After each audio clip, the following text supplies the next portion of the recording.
What's up, Vanguardians? Welcome back to the live show. We have a lot to talk about today. A lot to talk about today. So super excited to get into everything. World War III potentially popping off. Hopefully the bombs don't start dropping in the background over here. It's like, oh, what's that sound? Is that nuclear sirens going on? Oops. Well, I guess we better get down into the basement. Yeah. But anyway, I was about to say something. Either way, what's up, Zach? Not much, except for the existential threat of our future in every single way, always hammering down on us. Boy, is it a good time to be a young person. You know, it was funny.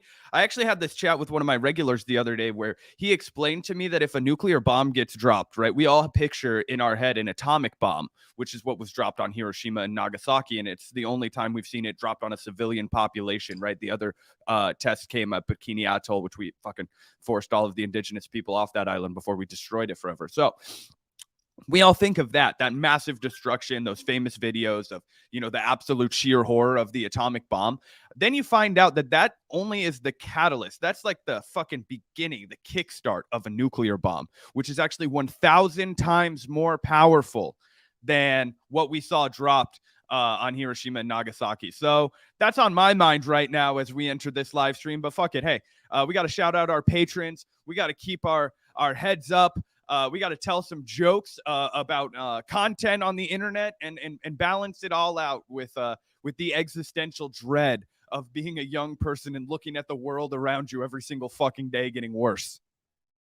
Absolutely. Yeah, huge shout out to the patron community. Thank you guys so much for the support on Patreon. If you guys enjoy the work that Zach and I do and the content that we create, a great way to support our show and assure that we maintain afloat is to support us on Patreon. The link is always going to be found in the description of all of our content. So hit that up, guys. It's patreon.com/the Vanguard channel. It's going to be in the description of this stream and all of our content, like I said. But yeah, we do like to start all of our live shows with a big, huge shout out to our patron community, all of the comrades, Vanguardians, super Vanguardians that make the show possible. We wouldn't be able to do it without you guys. So a sincere thank you from the bottom of our hearts. Really appreciate the support, everyone. And to those watching that might want to help out or support the show, but aren't able to financially, we totally understand.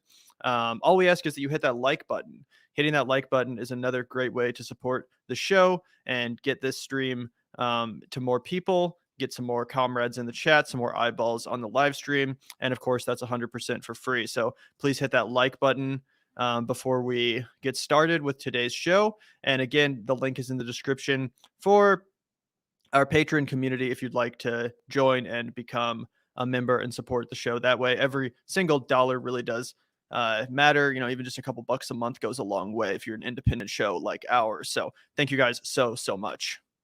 Yeah, absolutely. And I saw somebody in the chat asking about the weather garden when it was going to make its return. It's cold as fuck in Kansas City. So that's your final update there. It did snow last night while Gavin and I were watching LA Confidential, which was based, actually. It was the perfect like holiday intro kind of a film. Not a holiday film, but takes place over Christmas time.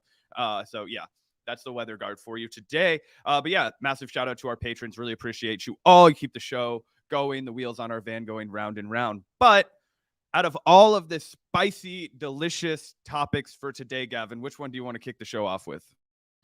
Well, probably do want to start by answering a couple of these super chats. Thank you so much, Stacy, for the generous $19.99 super chat. Really appreciate that. Thank you so much for the first super chat of the live stream, Stacy. I don't know a lot about Scott Ritter. His assessment of how close we are to nuclear conflict seems specific and knowledgeable. He sounds a little bit too hawkish and excited about specific tools of war. Thoughts? Well, thank you so much, Stacy. Really appreciate that. And yeah, I mean, if his assessment of how close we are to nuclear conflict is that we are very close to nuclear conflict, then that would be accurate. A lot of people, including Zach and I, have that same analysis. So I don't think that's, you know, necessarily specific to Scott Ritter. I'm not all familiar with all of Scott's take. I know he's like a sex offender, like a child molester or something like that. So that's he's an attempted child predator. An attempted child. I think there was like a sting operation, you know, where they like, you know, like in To Catch a Predator or whatever, like they try to set up like, oh, you know, come and meet this 12-year-old and fuck them, and then they show up and they arrest you. That's essentially what happened to Scott Ritter. So that's not necessarily relevant to his political commentary, but that is pretty disgusting. And generally he seems to be a little bit too much in the, like, I'm gonna just always defend Russia and always make excuses for them and everything they do camp. That's my read of the situation. What do you think, Zach? Yeah, well, obviously the kid is what do they call him? A pederast and fucking Donnie Darko, right? Like, that guy. I mean, I'm not gonna sit across from the room from a guy that's tried to fuck children, that's made actual attempts at going out there. Like, for all these people that are like the Scott Ritter folks, like they act like grooming and like fucking trans people are like the end of the world, and then they'll just unquestionably sit across from a guy that literally wants to fuck your kid. So don't have a lot of nice things to say about the guy. He was a UN weapons inspector, and the fact that people will just ignore all of that, but they'll be like, "Bosh is a pedophile." It's like, okay, guys, whatever. That's a little bit empty. This guy has literally been fucking charged and brought to jail on those charges. They were legitimate. He got busted in a sting operation, as Gavin said. So yeah, not a fan of that guy. But they don't want you to know that, because then it looks a little cringy when the guys on the gray zone throw a tantrum about like X, Y, and Z people for not being like fucking hardline. It's like you're literally parading out war criminals and child molesters. So hey guys, I'm sorry, but I'm not going to join your team either. But yeah, he does seem like he seems like he always takes the Russian line. And he's found a lane for himself. I mean, you have to understand, this is a man that would have been fucking just completely kicked out from society, right? Like, once you're a child molester, nobody wants anything to do with you. Rightfully so. I don't have a fucking ounce of sympathy for fuckers like that. And so he has to find a lane where people will unquestionably enjoy him. And where do you find all the diehard sycophants on the internet for the left? It's like you just go full bore Russian apology. So it seems like that's his lane. Definitely he's made some correct analysis in the past, and he does seem to know what he's talking about. I mean, the guy spent a while as like a Marine and a UN weapons inspector, so he has the rhetorical ability to make it sound like he's a smart guy. And I'm not going to say that he's wrong on everything, but that's some context in what I know about Scott Ritter. Yeah, absolutely. Yeah, exactly. Thank you so much though, Stacey. Really appreciate the 1999 super chat. Very generous of you. Really appreciate the support as always. And that's a good question. And thank you also, Alex, for the $4.99. My folks have a vacation house in Arizona that I'm going to in a week. Worried about the MAGA crazies. Yeah, it's gonna be like in fucking Night of the Living Dead, like all these fucking MAGA people just like banging down the door. I wouldn't be too worried, man. I mean, I know that they always get, we're gonna fucking start the revolution and there's gonna be a civil war because my candidate lost the election. But I wouldn't be too worried. I think those people are more bark than bite for the most part. Even on January 6th, the one time they really did do some like domestic terrorism, it was still kind of just like a bunch of motherfuckers that looked like they walked off the set of Duck Dynasty and into the House of Representatives. Like, it wasn't like a serious, it was still just kind of like pathetic. So I wouldn't be too worried about them, starting a civil war in Arizona or taking to the streets, all that kind of stuff. I feel like this is always a concern that never really materializes. But we are going to be talking about Kari Lake's loss and some of the absolute molding coming from MAGA and the right wing about that election. So thank you so much, Alex. Really appreciate that. Hope your vacation's dope.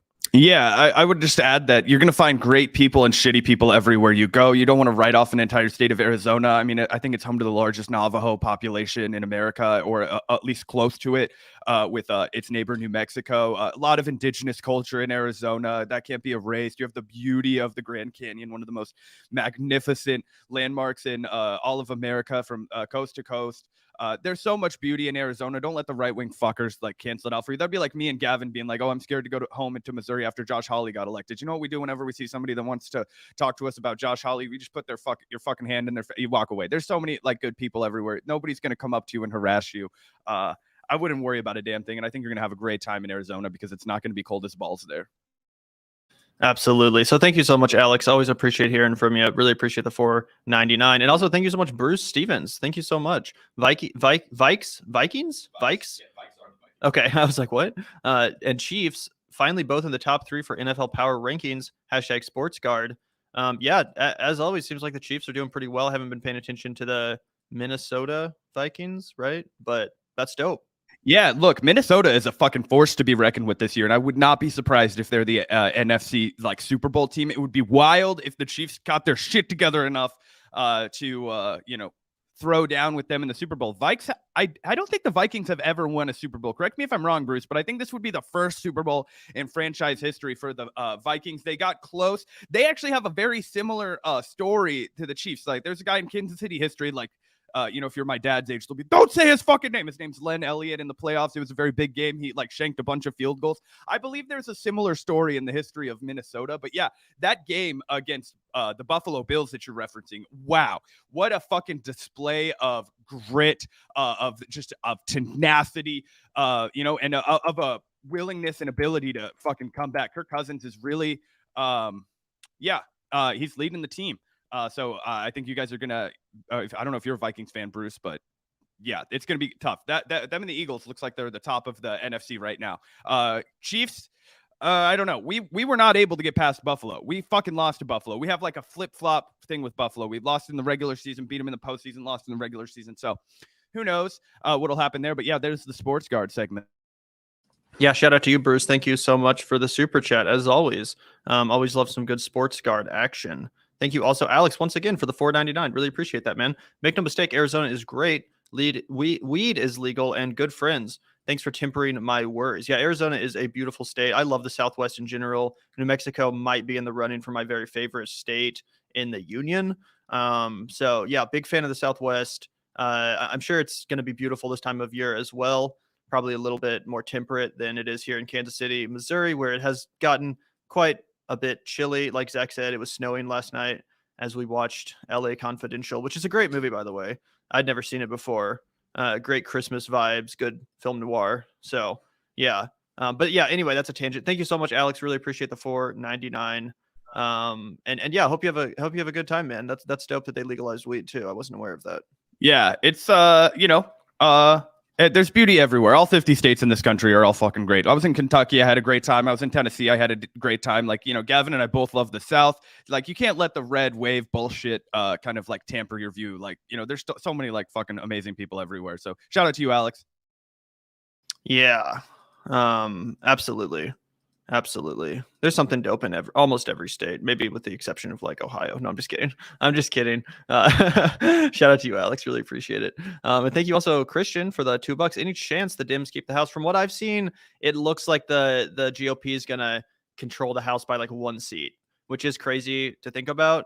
It's also crazy that it's going to be that close because if you think about it, usually on any given day in the House, not everyone shows up to vote, right? Like, it's usually not like every single representative is there when they do roll call. So actually the majority will kind of flip flop depending on how many people show up to work every day in DC, which is funny to think about. So yeah, some days the Dems will probably have a majority in the House and some days the GOP will. But technically, I do think that it does look like the GOP is probably going to technically have control of the House by like a single representative. Yeah, Brian Grimm was actually talking about how fucking hilarious it is that all Kevin McCarthy's wanted his entire political career was to be Speaker of the House, and when he gets it, he's going to get it by like one fucking vote. Because like for the longest time, he was just like the underling to like what's his name, John Boehner. Back when him and Paul Ryan were like the big guys in the House for the Republican Party, but now it's Kevin McCarthy's time, and he's going to be fucked. So that's always funny to see. Yeah, it sucks that the Republicans win the House, but at least it's a little bit of like a comeuppance. Yeah, I remember John Boehner. What a guy. I always thought he was kind of cool because he was like a proud smoker. Like he was like, I don't give a fuck. I smoke cigarettes. I think now he's like a lobbyist for big tobacco too, which makes sense. Yeah. But that was the one thing that I kind of liked about John Boehner. He was like, I don't give a fuck. I'm going to smoke cigarettes in public. I don't care if I'm photographed doing it. Unabashed nicotine user. Real life Aaron Eckhart from Thank You for Smoking. Literally, yeah. Because remember the scandals about Obama smoking cigarettes? Like they'd be like, "Oh, Obama, like every once in a while has a cigarette or something," but he went out of his way to hide it. I'm like, just own it, bro. Be like, yeah, I'm the president of the United States. I have the most stressful job in the fucking world. You're damn straight. I smoke some fucking cigarettes, bro. John Boehner's over here just chiefing the fucking Marlboros. Bro, that's crazy. This dude's 72 years old. If I thought I could trade smoking a pack a day to be 72 years old, I'd be like, take it, devil. I don't need to be fucking 80. Let's go. But with my fears, I'll be like, oh, I'm one of those dudes that's 58 and has to get a trach ring put in. So I don't fucking know. Yeah, absolutely. Also, is it not letting you do a $20 super chat? That's fucked up. Yeah, if you want, you can send us a $20 PayPal and we'll answer your question anyway. Shout out to you, Amend the Man. Yeah, our PayPal link is in the description. So if you want, you can send a message that way. And then we get to keep all the money too. YouTube won't take their cut. So if you really want to ask us something and support the show, that's another way. And we'll read it out loud and throw your message up on screen and all that stuff. But that's unfortunate that YouTube is fucking around. That's crazy. Taking money out of our goddamn pockets. Fascist! Taking food out of my baby's mouth. My baby's starving. Exactly. But thank you either way for the spirit of the attempted donation, Amend the Man. Like I said, there's a PayPal link in the description. So if you really are, just desperate to give us some money, then that's a good way to do it also. Really appreciate it though, like I said. And yeah, we got a lot of stuff to talk about. Like I said at the beginning of the show, we're, on the precipice of nuclear annihilation. So that's cool. Kari Lake lost in Arizona. So that's also cool. Do you want to start by talking a little bit about that, Zach? Oh yeah, let's talk about Crazy Kari. Cray Kari over here in Arizona. This won't be the last we've seen of her, but at least we're gonna get a little bit of a reprieve, I think. She performed better than other of the crazy ass MAGA people, right? But based like Katie Hobbs won. Now we don't have a MAGA deranged governor going into Arizona. You can feel happy about that, Alex. The fine people of Arizona rejected the MAGA candidate. But yeah, I mean, she was deranged and horrible. And Katie Hobbs is like a neoliberal. She's nothing to sing a song about. But hey, it's better than the downright election denialism and hysterics of an unhinged person. But what do you think about it, Gavin? You followed this race a little closer than I did. Yeah, so Kari Lake is unhinged as fuck. Truly unhinged as fuck. But the thing that separated her from some of the other MAGA crazies was that she was actually a TV presenter in Arizona. Like she worked for their local news, affiliate or whatever. So she was like a presence in the living rooms, so to speak, of Arizonians for a while. So a lot of people pointed out that she was very telegenic. She had a very good delivery. She was able to communicate well, despite the fact that her ideas were pretty unhinged. So that definitely gave her a leg up. And I think that's why it was so close. It came down to literally a percentage point or less.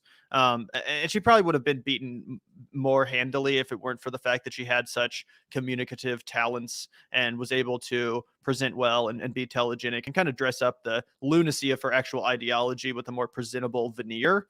However, it was not enough to prevail. It was not enough to prevail. And after about a week of vote counting, which of course has led to all sorts of crazy conspiracies from the MAGA base, she has been declared the loser of this race, although she has yet to accept the results of this election, which, surprise, surprise, who would have thought the candidate that ran on, Trump had the election stolen from him is now refusing to concede their own loss. So it's not exactly, it's kind of predictable that she would have this response. But yeah, she tweeted this out. I don't think she's made a concession speech of any sort so far. This is all she's said on the matter, which is Arizonans no BS when they see it. Clearly that's why you lost. That's why you got fucking, that's why you lost, motherfucker. They know a bullshitter when they see one, and they saw through your shtick, which is pretty funny, because guys like Charlie Kirk, on election, I was watching Charlie Kirk show on election night. What was that, November the 8th or something like that, right?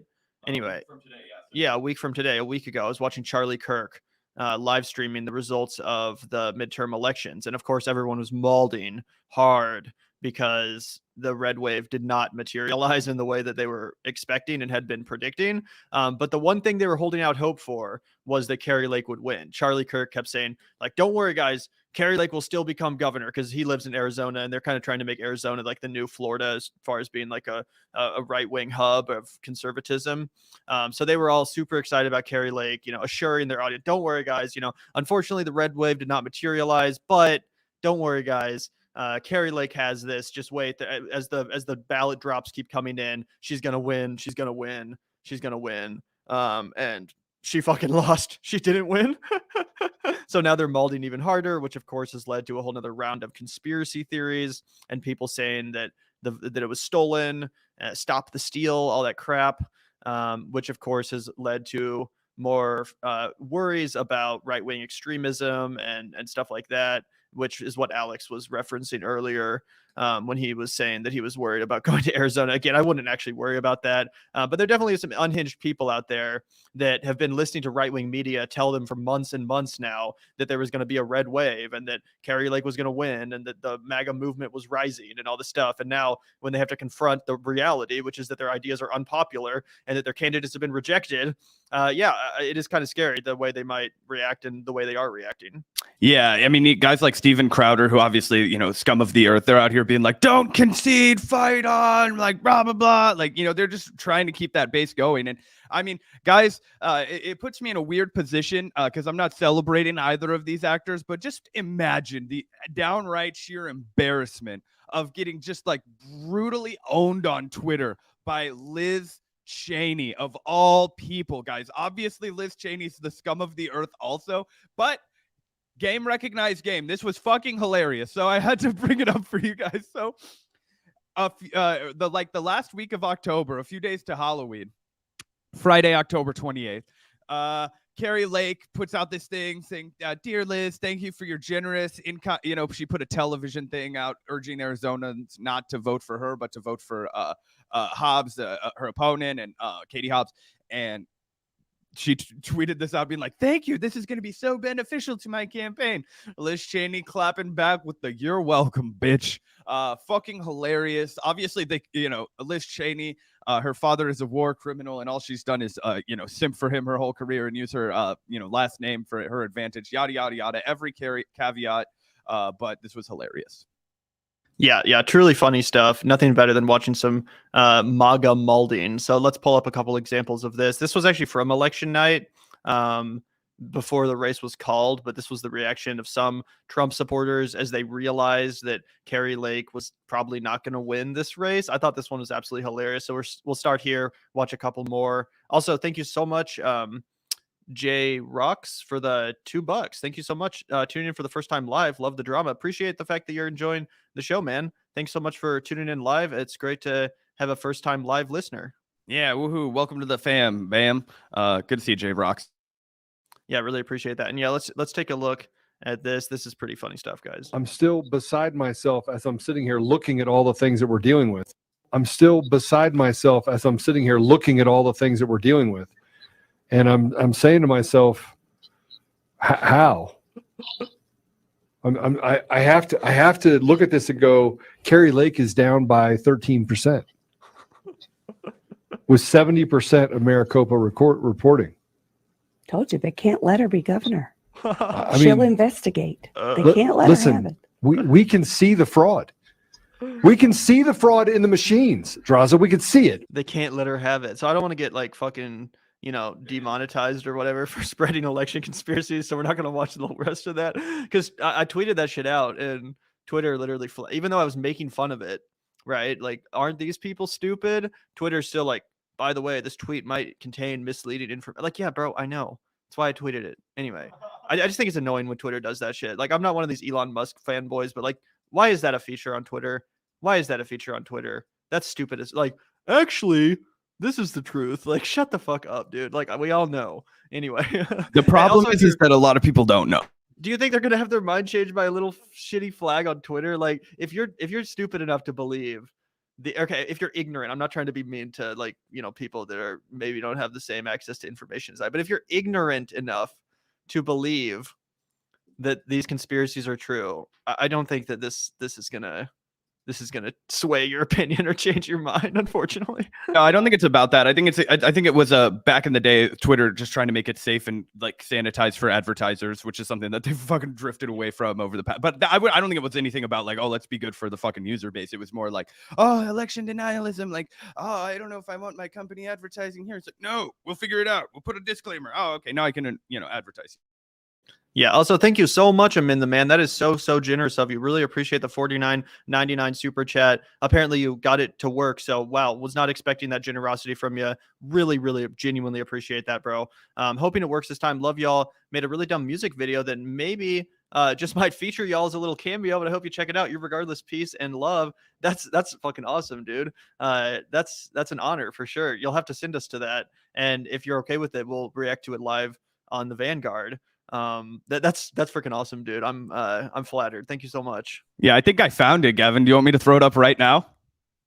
Do you want us to amend the man? I don't want to put you on the spot. So let us know if you want us to react to it live on air. But assuming that's something you're cool with, then sure. And yeah, we would absolutely love to react to that. So thank you so much. Let us know if in the chat. You don't have to send another super chat. Just let us know if you want us to throw that up there and react to it, because that's pretty funny. But thank you so much for the generosity, and looking forward to checking that out. So thank you so much once again. Also, thank you, Alex, for the $4.99. I knew someone who was a big Republican Party person in Arizona who wasn't a big fan of Lake. IDK, she voted for her, but it's understandable that she lost. Yeah, of course it's understandable that she lost, because most people don't actually care about these bullshit claims of election denial. Like, if you're going to center your campaign on the fact that the elections are rigged, then you can't be shocked when people then decide not to participate in said elections. Like, oh, the election's rigged. There's no point in voting. And then turn around. Oh, I can't believe people didn't come out and, spend an hour of their day voting. Why would they if you're going to tell them the system is rigged? It's so fucking stupid. So yeah, I'm not surprised by that. Yeah, absolutely. Not big surprise. It's kind of that recipe, but I did want to respond to Amend the Man really quickly, Gavin, because it does say that he's down to have us watch this, and it looks like what he's done is he's made my favorite memes into a music video set to Christmas music. So let's go ahead and dive right in here. Also, does this have any copyrighted stuff in it? Because I don't want to get demonetized. Is it your own beat, Amend the Man? I think it's Jingle Bells. I don't think Jingle Bells is copyrighted. Well, if it's a specific rendition of it, it might be. So we might have to listen to it without the audio or pause it throughout, just because we might get a copyright strike. But either way, throw it up on screen.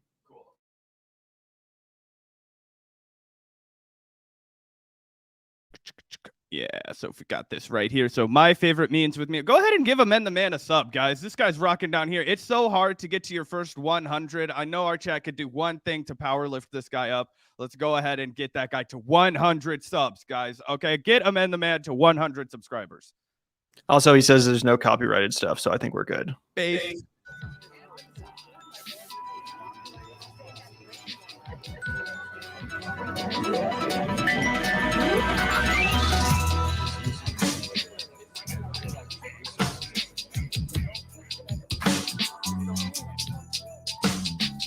Crystal ball, baby doll, soccer and teddy.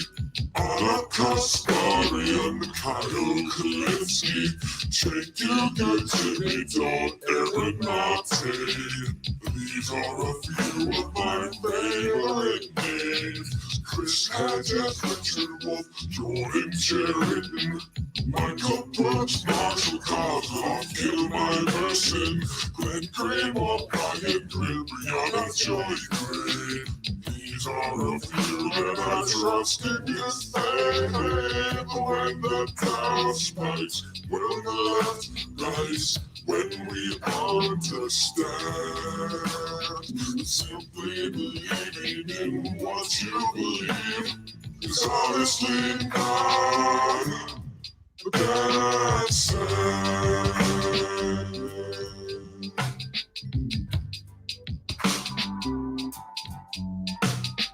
Whoopi Goldberg, Sarah Palin, Piers Morgan, Alexandria Ocasio-Cortez, Joseph R. Biden, and sometime me. These are a few of my favorite memes. Dave Rubin, Donald J. Trump, Ben Shapiro, Kanye West, Elon Musk, last action hero, Arnold Schwarzenegger, Joji Keemstar. This is wonderful. My favorite memes are you awaken to. What's the point of you? Do you even care? If you cannot see what is painfully you, time interrupts not. So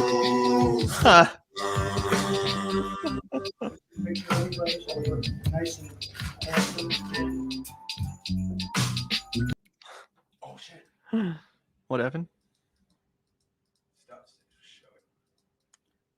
or see it. Is there a way to escape being fooled? I may not know, but I'm sure learn the rules. Don't pay attention to what you can't manage. Don't pay attention, don't carry the damage. Is there a way to escape being fooled? I may not know, but that's all we can do is trust our instincts, no, trust our science, no, but clearly fail. Every lesson, yes, we have learned a fucking shit up so bad.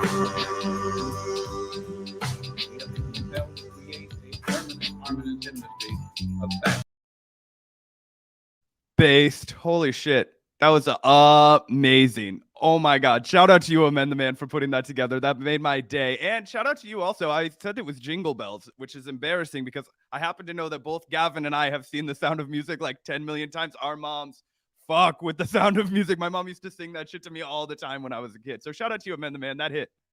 Yeah, that's a funny thing about Zach and I is that The Sound of Music is like both our moms like favorite movies.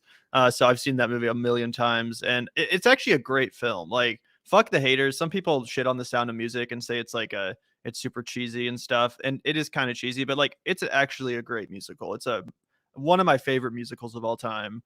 Unironically love that film, and that was really well done. Amend the Man. Like, as an editor myself, I can tell you put hours and hours of work into that edit. Like, that was very impressive. I can tell you spent a shit ton of time putting that together, and it was really funny. So shout out to you, Amend the Man. Really appreciate you for including us in that.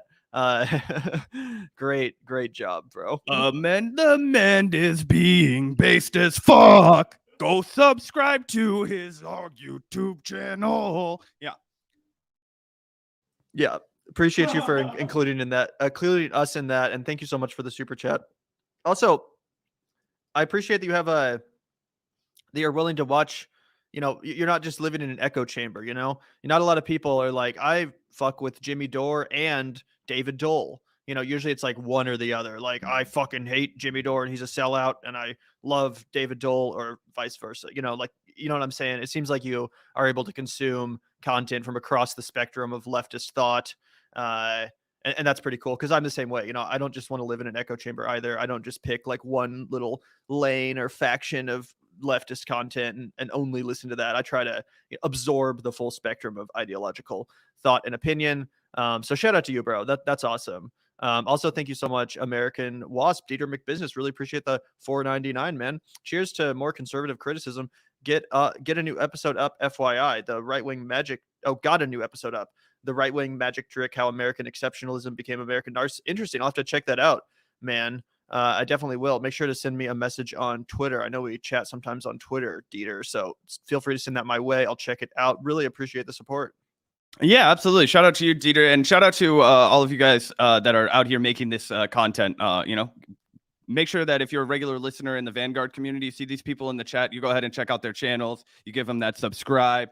You hit the like button. That shit, it's so hard to crack your first 1,000 on YouTube. So while we're all in community with each other, go ahead and just be a homie and you know, help them out. It'll get it promoted in the algorithm, at least somewhat.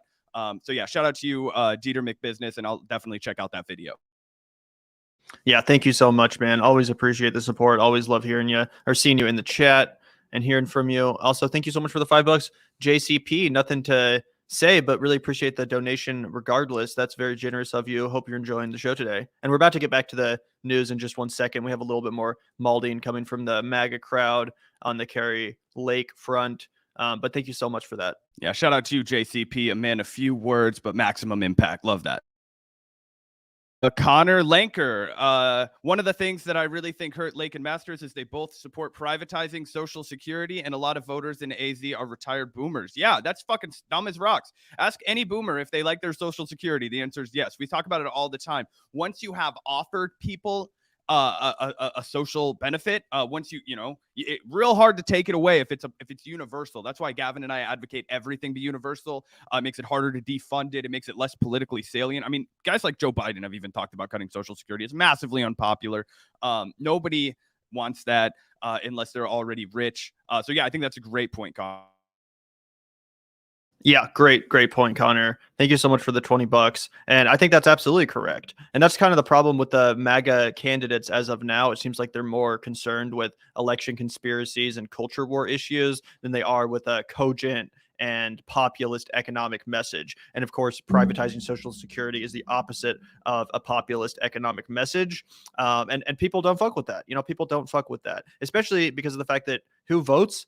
It's mostly old people. Like it's mostly, especially in Arizona, let's be honest, especially in Arizona.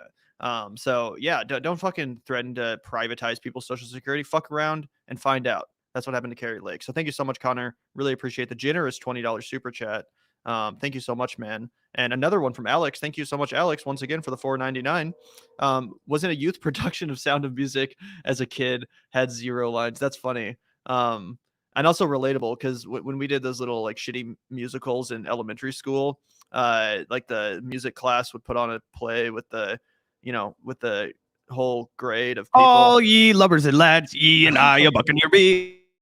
Exactly. Zach and I went to the same elementary school, so he's referencing one of those very productions. But I never got any lines. I guess I don't blame them for not giving me any lines. It's not like I'm much of a singer. But I was always like, why the fuck am I even like participating in this shit if you're not even going to give me a serious part? So that's relatable, Alex. And that's pretty funny. Sound of Music, it's a good one. It really is. Yeah, I only remember that song because I was graybeard in that school play. But yeah, one time I was in the Taming of the Shrew, and I was a freshman in high school, and they cast me as the goddamn haberdasher. I was like, are you fucking kidding? My one line was, "Here is the cap your lordship did bespeak." So I understand your pain, Alex. Taming the Shrew is pretty fucked up, actually. I'm surprised they put that on as a production. Isn't that the one where they like with Shylock and all that? Man, all I really remember about that play is I was the haberdasher, and here's the cap your lordship did bespeak. That was my one line, but I really have no idea. I'm not a Shakespeare guy. I think if it's the one I'm thinking about, that's a pretty fucked up play. Anyway, thank you, Alex. Really appreciate that. And also thank you so much, Amend the Man. Once again, my magnum opus, LOL. That's funny. Again, really, really appreciate the super chat, man. And thank you so much for including us in your video. That was absolutely hysterical. I'm looking forward to seeing more work from you. I love a good meme edit. Oh yeah, dude, that was based as fuck. You are fulfilling a necessary need on the left, that a niche that needs to be filled, unifying meme content that every leftist on the internet can enjoy. Shout out to you, Amend the Man, bringing people together, the great unifier. Yeah, absolutely. Also, Shylock is, yeah, you're right. Shylock is in the Merchant of Venice. Taming of the Shrew is a lot more like, I'm not surprised they did the adaptation of that in school, right? Because like, you know that movie 10 Things I Hate About You with Heath Ledger and Joseph Gordon-Levitt? That's actually like a adaptation of Taming of the Shrew. It's based on Taming of the Shrew, just like set in a high school or whatever. So I'm actually not surprised that they did that. My bad, Michael. I was thinking of the wrong play. Yeah, I think it's like a play within a play in the original version. Like, I don't know. I'm an idiot, but anyway, hey, shout out to you, Alex. Taming of the Shrew is one of the first feminist plays, and it's not with Shylock. Great play. Yeah, so you guys are all smarter than me.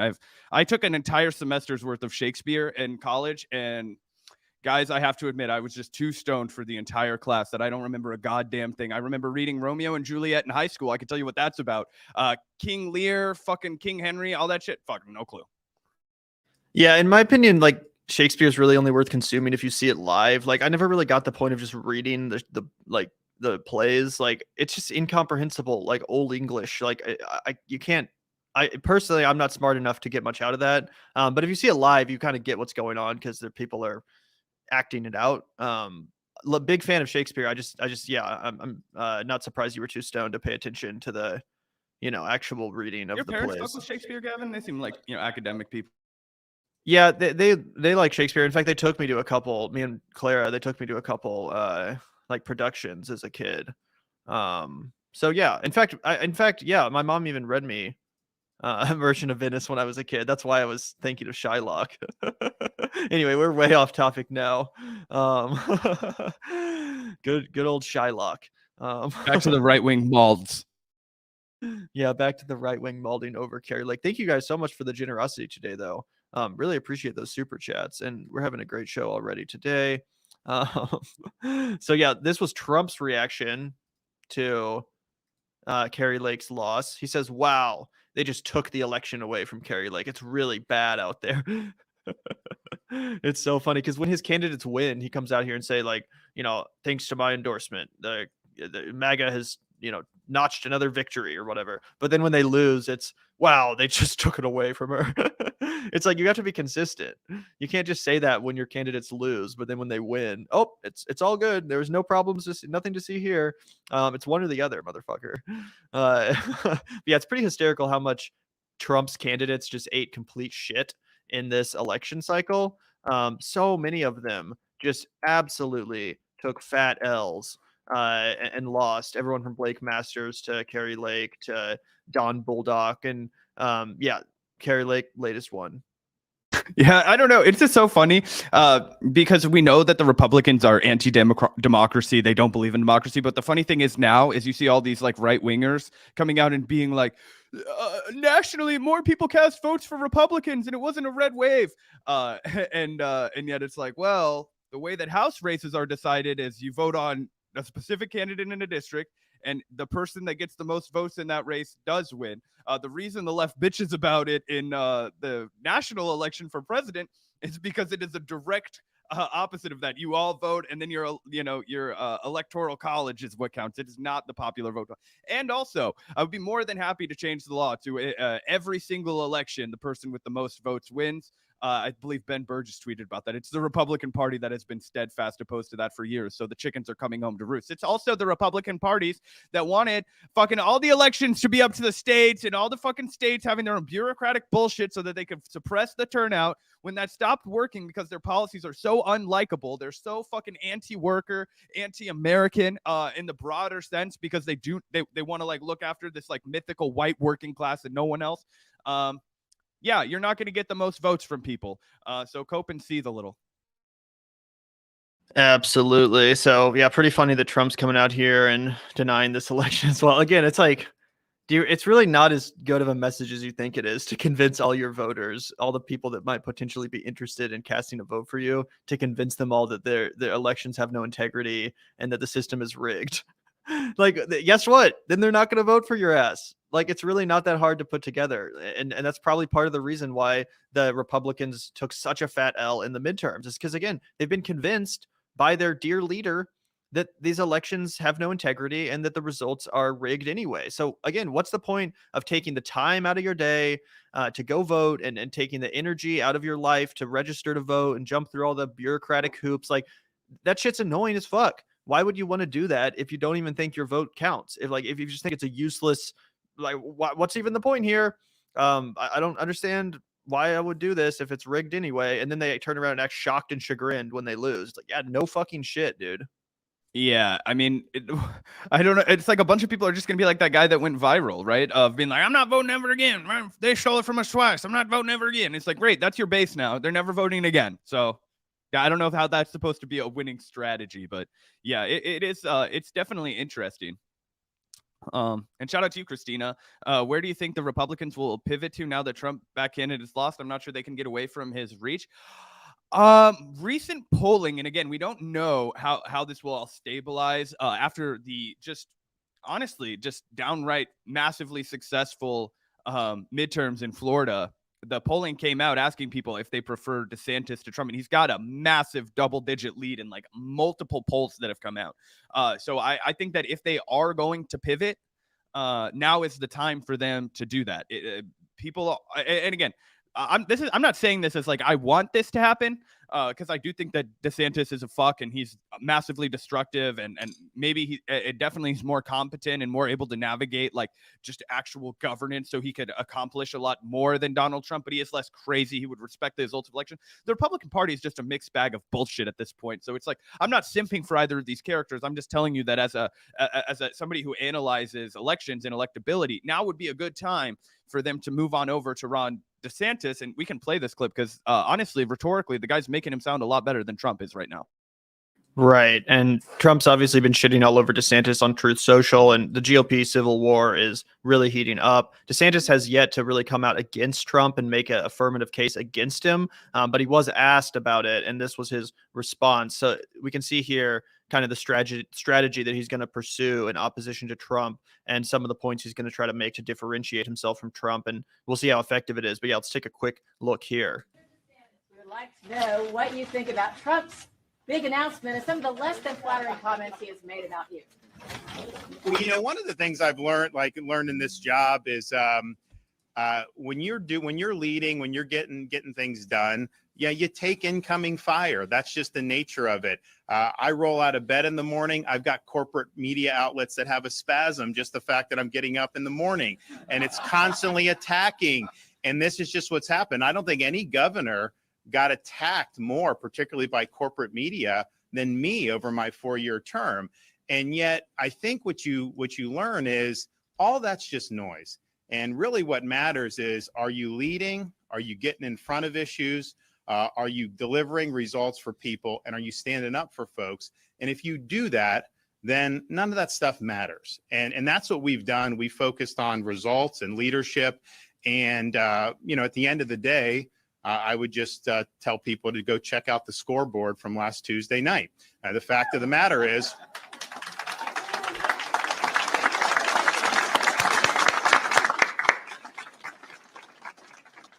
the fact of the matter is, it was the greatest Republican victory in the history of the state of Florida.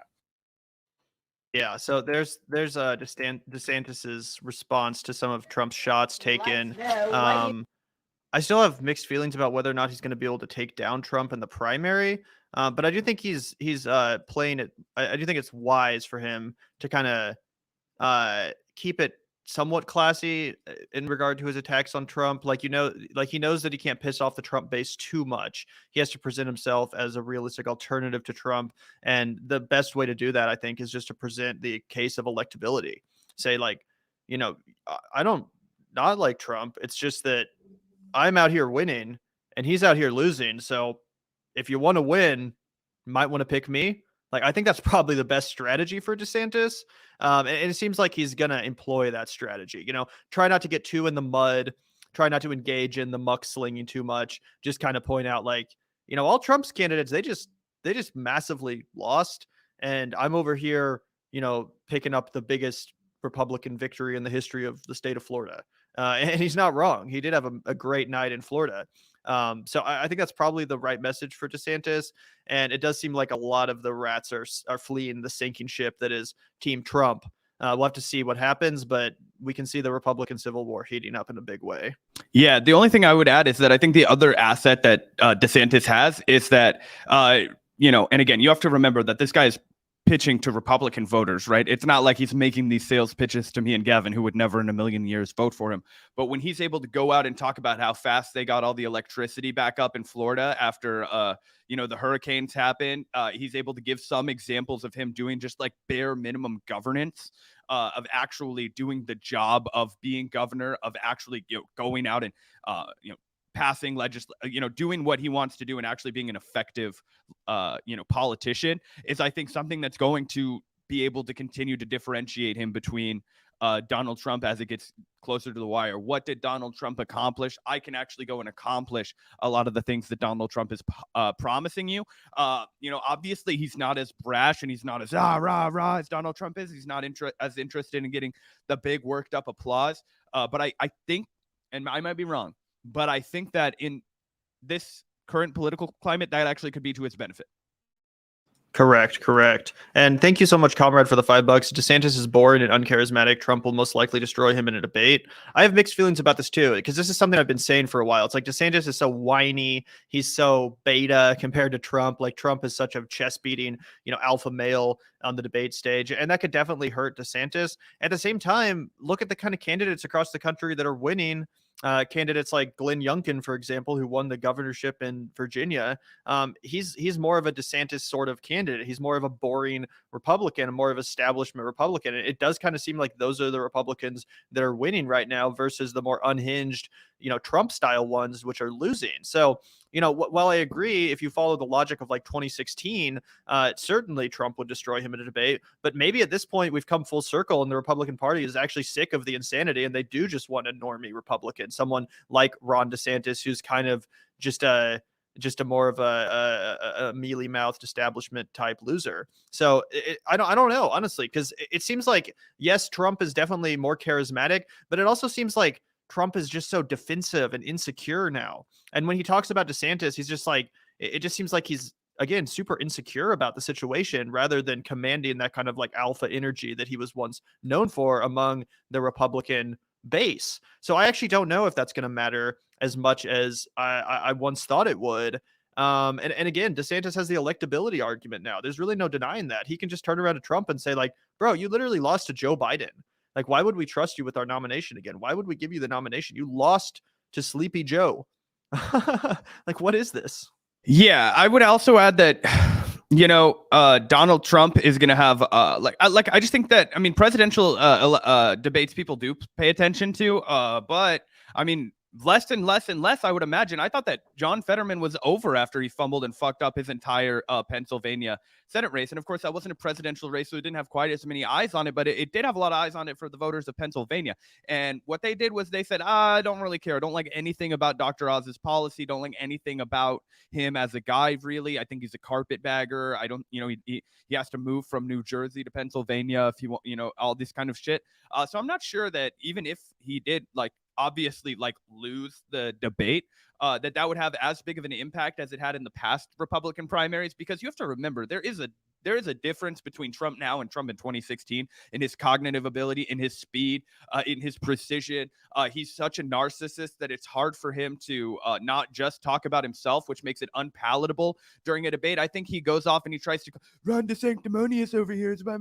He doesn't stop the steal. He does. And then Ron is just like, I don't have time for this guy. The American people know what they're up against. We need to secure our borders. We need to stop the radical fucking threat of Islam, or we need to fucking, stop the woke mob and all these kinds of things, which to his base are going to seem like real issues, right? Like I watched a clip of this lady from a Vice documentary. I think Kyle cut it in a clip where they were going up to people and asking them what's your most important issue? And she was like, parental rights and sovereignty, which is just I want the right to fucking hate trans kids. That was the number one fucking thing that was on this lady. He was like, well, not the economy. He was like, well, the economy was in the shitter, but I just really my kids are what it's about, so I just think that if he's able to go, and he'll use hateful shit. He's a fucking bigoted fuck.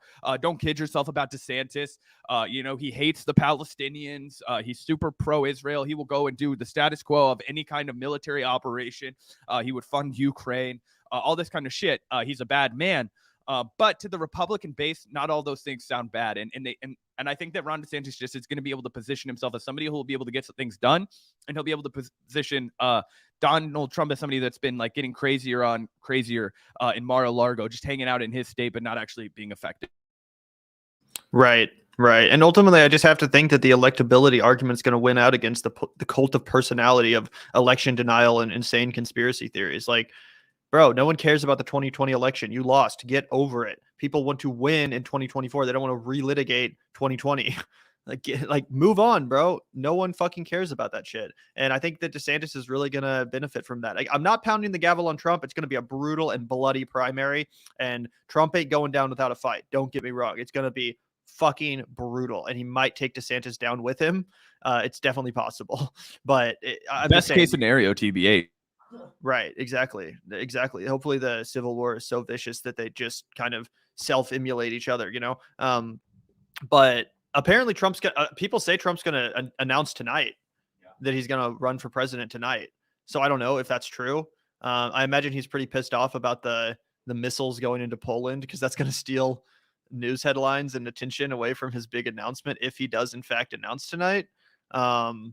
But either way, apparently that's in the works. I think BP is even doing a live show tonight to react to it. And I saw that he has there's a slot on CNN, and I would imagine other news sites as well to react to his press conference. What will be really telling is if he just fucking goes for it and announces today, which everybody's kind of assuming he will, but it's honestly probably the lowest point for him to have announced, which is why it's fucking hilarious that he actually did submit and fucking refused to make his announcement or acquiesce and make his announcement after the midterms, because it wouldn't have made a goddamn difference. And now he just looks like a fucking idiot. Yeah, absolutely. So it'll be interesting to see how that all plays out. Obviously, we're looking forward to covering it here at the Vanguard. Make sure to subscribe if you're not already for more election coverage, GOP primary coverage. Super excited to break down the bloodbath that's about to ensue. Oh, God. Because Trump doesn't give a fuck about the Republican Party. He doesn't give a fuck about their chances electorally or the viability, or all he cares about is himself.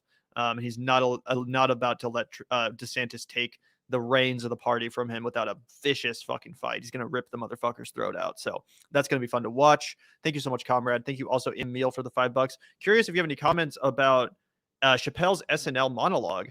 I feel conflicted, but it did seem a bit anti-Semitic. So from what I saw of Chappelle's monologue, I feel like he did a better job with this one than with the trans stuff. Because we criticize Dave. I don't think he should be censored or anything like that. I don't think anyone should be censored for making offensive jokes, even if I do think they're genuinely problematic. But I thought that the trans jokes he made on the Netflix special were a little bit more problematic because it didn't even feel like he was joking. It just felt like he was up there giving this transphobic monologue and talking about how, J.K. Rowling was a victim of the woke mob and all that stuff. So it didn't even really feel like comedy to me. It was like you're using comedy as an excuse to just go on a transphobic rant. So I was like, fuck this guy.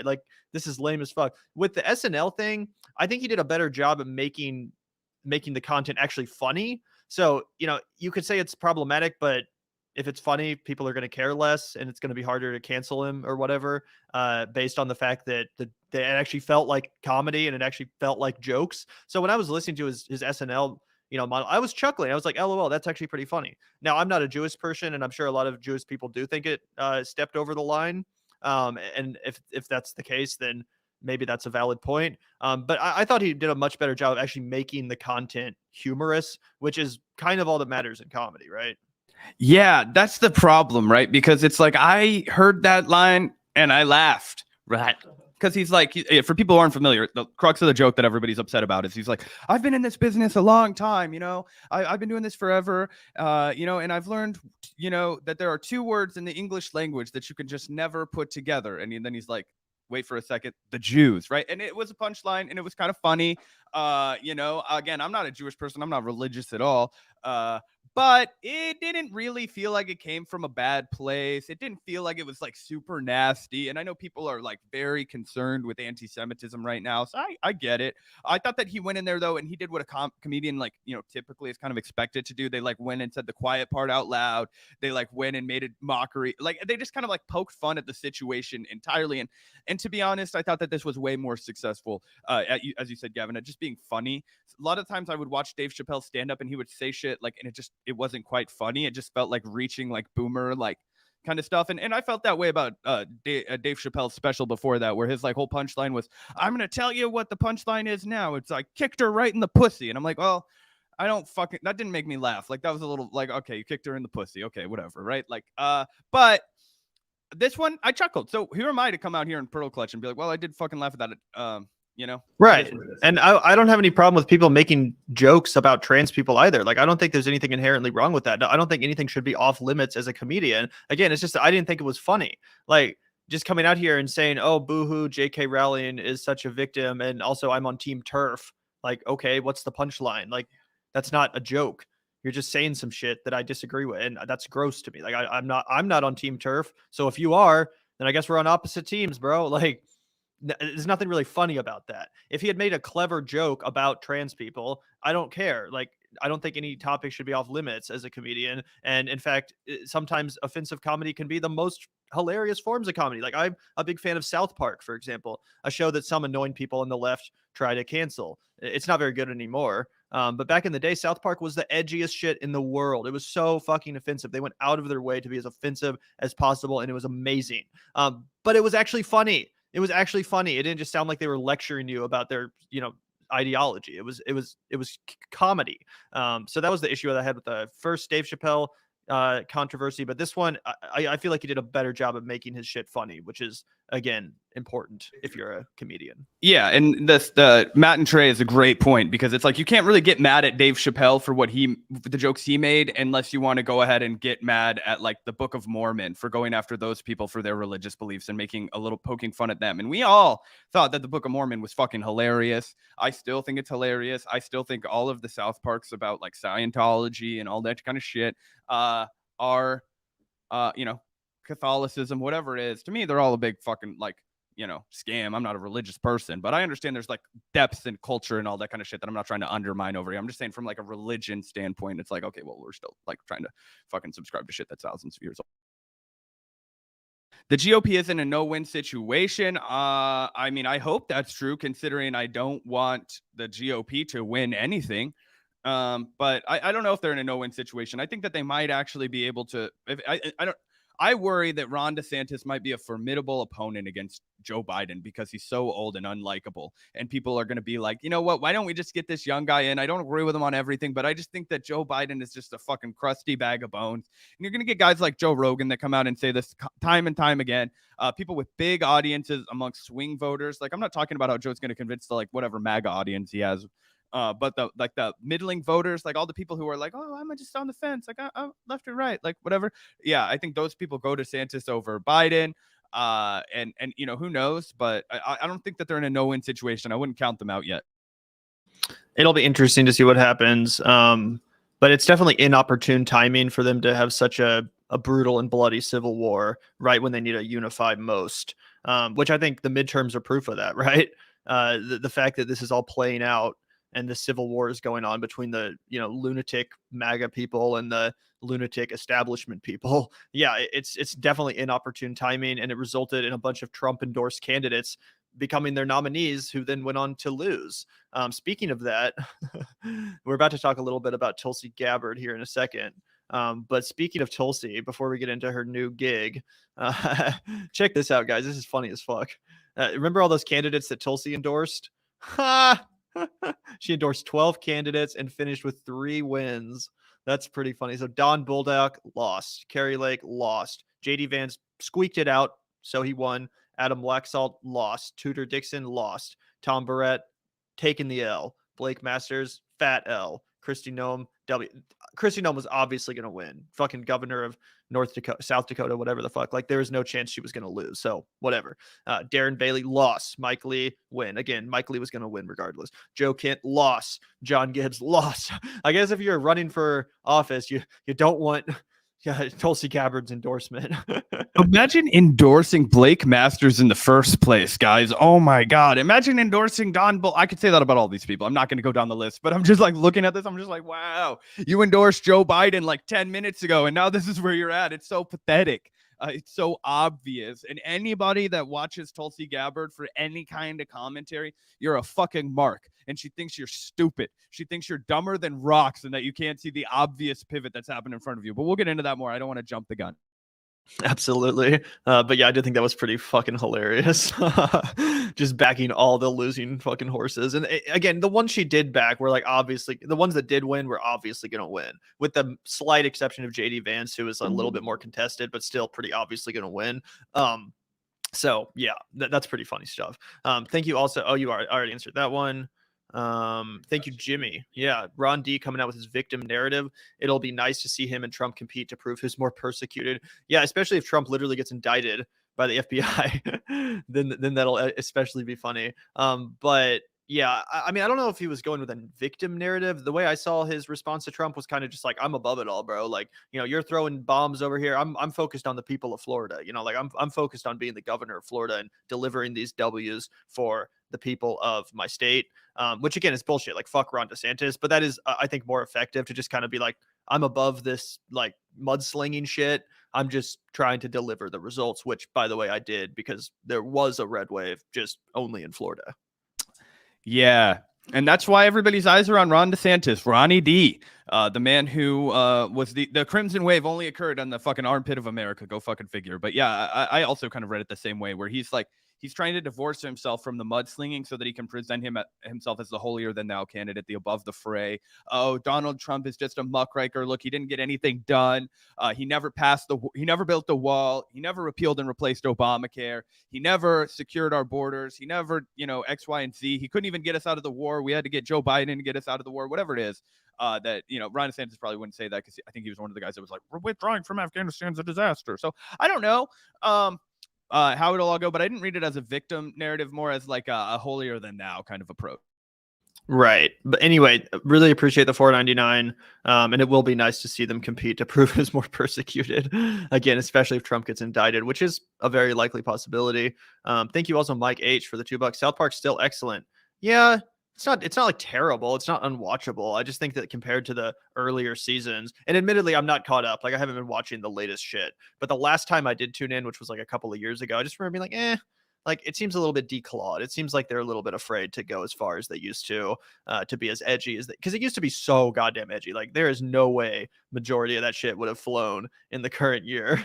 Like, it was so fucking offensive, bro. And also, it was something else that kind of bothers me about the newer South Park is, like, you can tell the voices of the main characters have aged a lot. So like when Cartman talks, he sounds too old now. It's not believable that they're like elementary school kids anymore. They just sound too old. Their voices have changed. But that's not really, Trey and Matt's fault. What are you going to do? Fucking stop yourself from aging? No. But either way, it's not terrible. It's just not the same, honestly, in my opinion. But appreciate the super chat, Mike. Gavin doesn't want to watch South Park unless they're making fun of the Special Olympics. No, that's one of my favorite South Park episodes ever. I'll fucking put it, but no, to me, I think the old episodes still are excellent, because I can put on my goggles and just watch like the first 10 seasons or some shit. There's a lot of bangers in the first like 10 years of that show.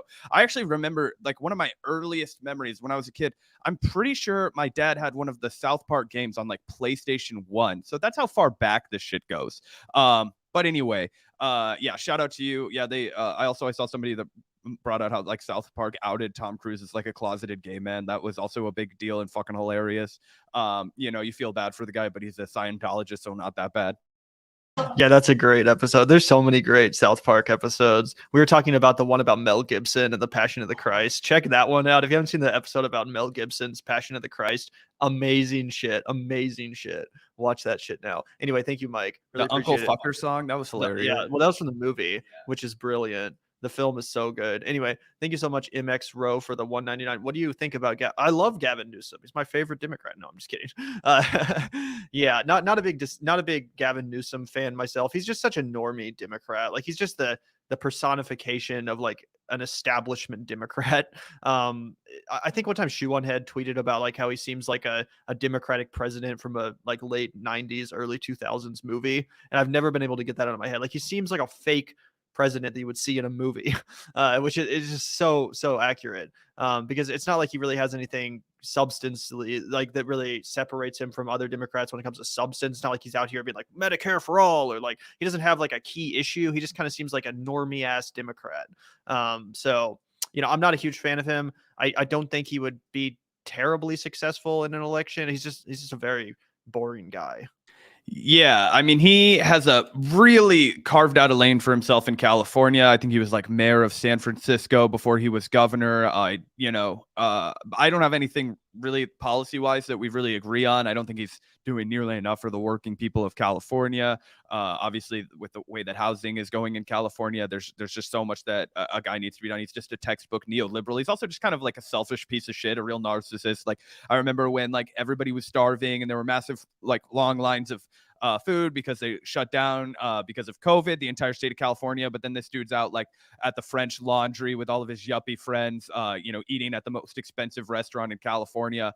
So, that left a bad taste in my mouth. But the other thing I wanted to talk about with Gavin Newsom, like for half a second, was the fact that his wife is actually instrumental in the California case against Harvey Weinstein. It's either the New York or California case, whichever one's on trial right now. I don't know if you knew this, Gavin, but Gavin Newsom's wife was an actress who was like raped by Harvey Weinstein, and she was one of the Jane Does in the trial that's going on right now.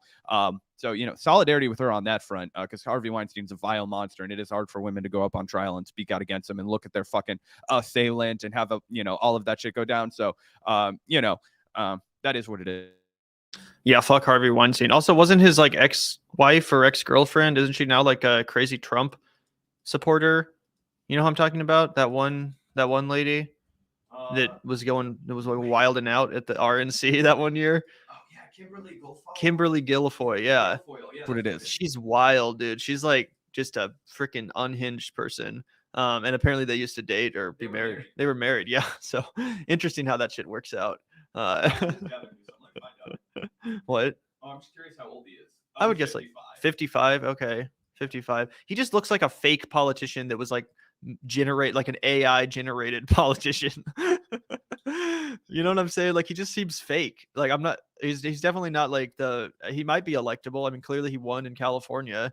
But I just don't think he's very memorable. He just seems like a fake politician. Yeah. Let me show you a picture of the vice president from West Wing, and you're going to realize that your analysis was just spot on. This is the guy who plays the vice president in the West Wing. It's like gives you massive vibes of Gavin Newsom. So yeah, spot on analysis there, Gavin. Had to pull that up because I was thinking the exact same. Yeah, no, yeah, definitely hard to get excited about a guy like Gavin Newsom, although he very clearly has presidential ambitions. What were you going to say, though? Oh, just that lady, isn't she now with Don Jr.? I forgot about that. Yeah, that's fucking hilarious. Right. Imagine going from Gavin Newsom to Don Jr. Jesus Christ. One yeah, shot she's a of Pattern crazy. net worth, I'll guarantee you that. Oh, yeah, obviously. Anyway, yeah, thank you so much for the super chats, guys. Let's move on to our next story, which is about also we have a special guest joining us fairly soon. I think in like 25 minutes or so. And yes, he is an NPC 100%. That's a great way to put it. Thank you, Jonathan. Shout out to you. Yeah. So let's talk a little bit about Tulsi. Like I said, we have a special guest joining us in like 25 minutes or so, maybe like 20 minutes, depending. But we're going to try to get through everything. We haven't even got into the Destiny shit. Holy fuck. We've been going for over an hour. We haven't even got into that. So hopefully we get to everything today, guys. If not, we'll be back tomorrow. Yeah, absolutely. Because we haven't even talked about Russia either. Fuck. But this is what's really important.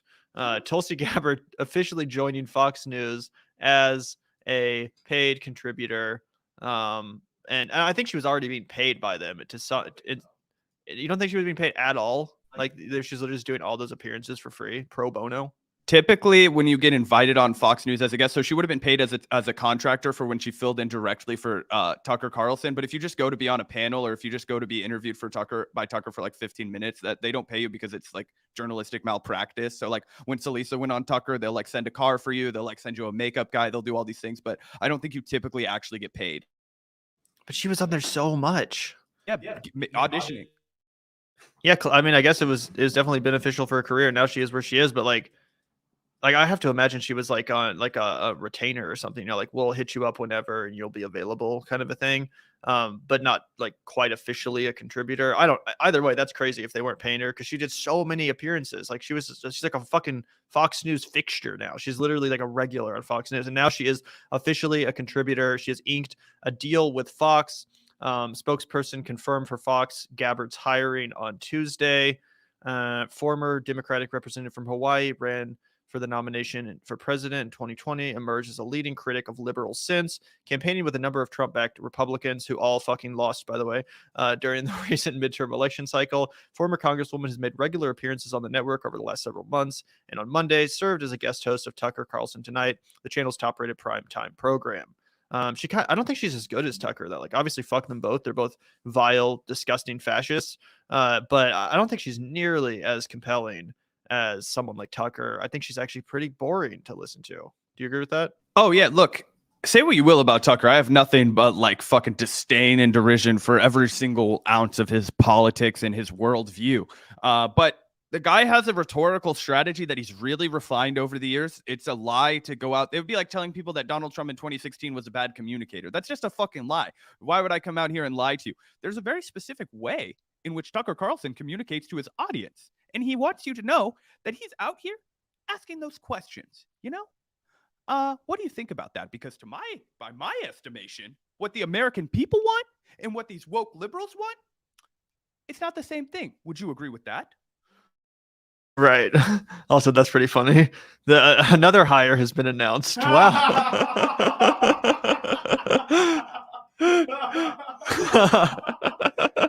Wayne Tables, we need to get you on as our surprise guest.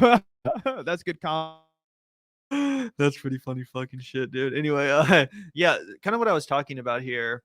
I don't think Tulsi's very good, man. I think she sucks as a commentator. Like, generally politicians do kind of suck as commentators, but just listen to this shit and tell me if you are like, I just don't think she has a very good ability to communicate in an interesting way. She's just boring. Like, I don't care to listen to her host a show. When I was a Democrat in Congress and I introduced legislation, I always sought out and was able to find Republicans and Democrats who were willing to work together on actually solving problems. It's hard, but it can be done. It must be done. Now, I'm not advocating bipartisanship just for the sake of bipartisanship. It's really about coming together as Americans to work for the best interests of the people that they serve, us, their constituents. There are many challenges that we're facing. Here are a few ways where Congress should make us. I got to stop this because you guys are going to start fleeing the stream. Our numbers are dropping. Like, they're going down right now as I speak, or as she speaks. No one gives a fuck. It's like literally yawn inducing. She's so bad. Yeah, it's like she's doing a really stale old school campaign ad for like a congressional campaign that's going to go nowhere. It is boring. It was too slow. She has no ounce of conviction. And guys, this isn't like I know that this isn't like a misogyny thing, right? There are plenty of just fucking spectacular female commentators. Like, you know, I think Crystal Ball does a fucking fantastic job of being massively engaging. You know, Brianna Joy Gray is great at holding, you know, this has nothing to do with that. I just want to get those criticisms out of the way first. But yeah, she's just stale. There's absolutely nothing that makes you want to keep listening to her. And Gavin and I are guys, we have no standing in politics. We have no clout. We have no name recognition. All we have is our voice inflection and keeping you fuckers from clicking off our goddamn live stream. And do you think if I sat here and talked to you guys like this about every single one of my opinions, and I mean, these are my opinions. You would not give a fuck. You don't want to listen to that. Nobody wants to listen to that in the year of our Lord 2022. Not even Fox News viewers. There's a reason why Tucker's show is the number one. It's because he's the most entertaining. He has charisma. Tulsi has negative charisma. And the whole like aloha type shit that she used to do, like, oh yeah, we're all Ohana or whatever the fuck. Like it just doesn't translate into being compelling commentary, because when people want commentary, they want conviction. They want, you know, the fucking punchiness, and they want you to, like, I don't know, they just want you to be in control. She just seems a little lackluster, and just the only word I keep coming back to is fucking stale. The Vanguard needs media training. Yeah, I need some media training.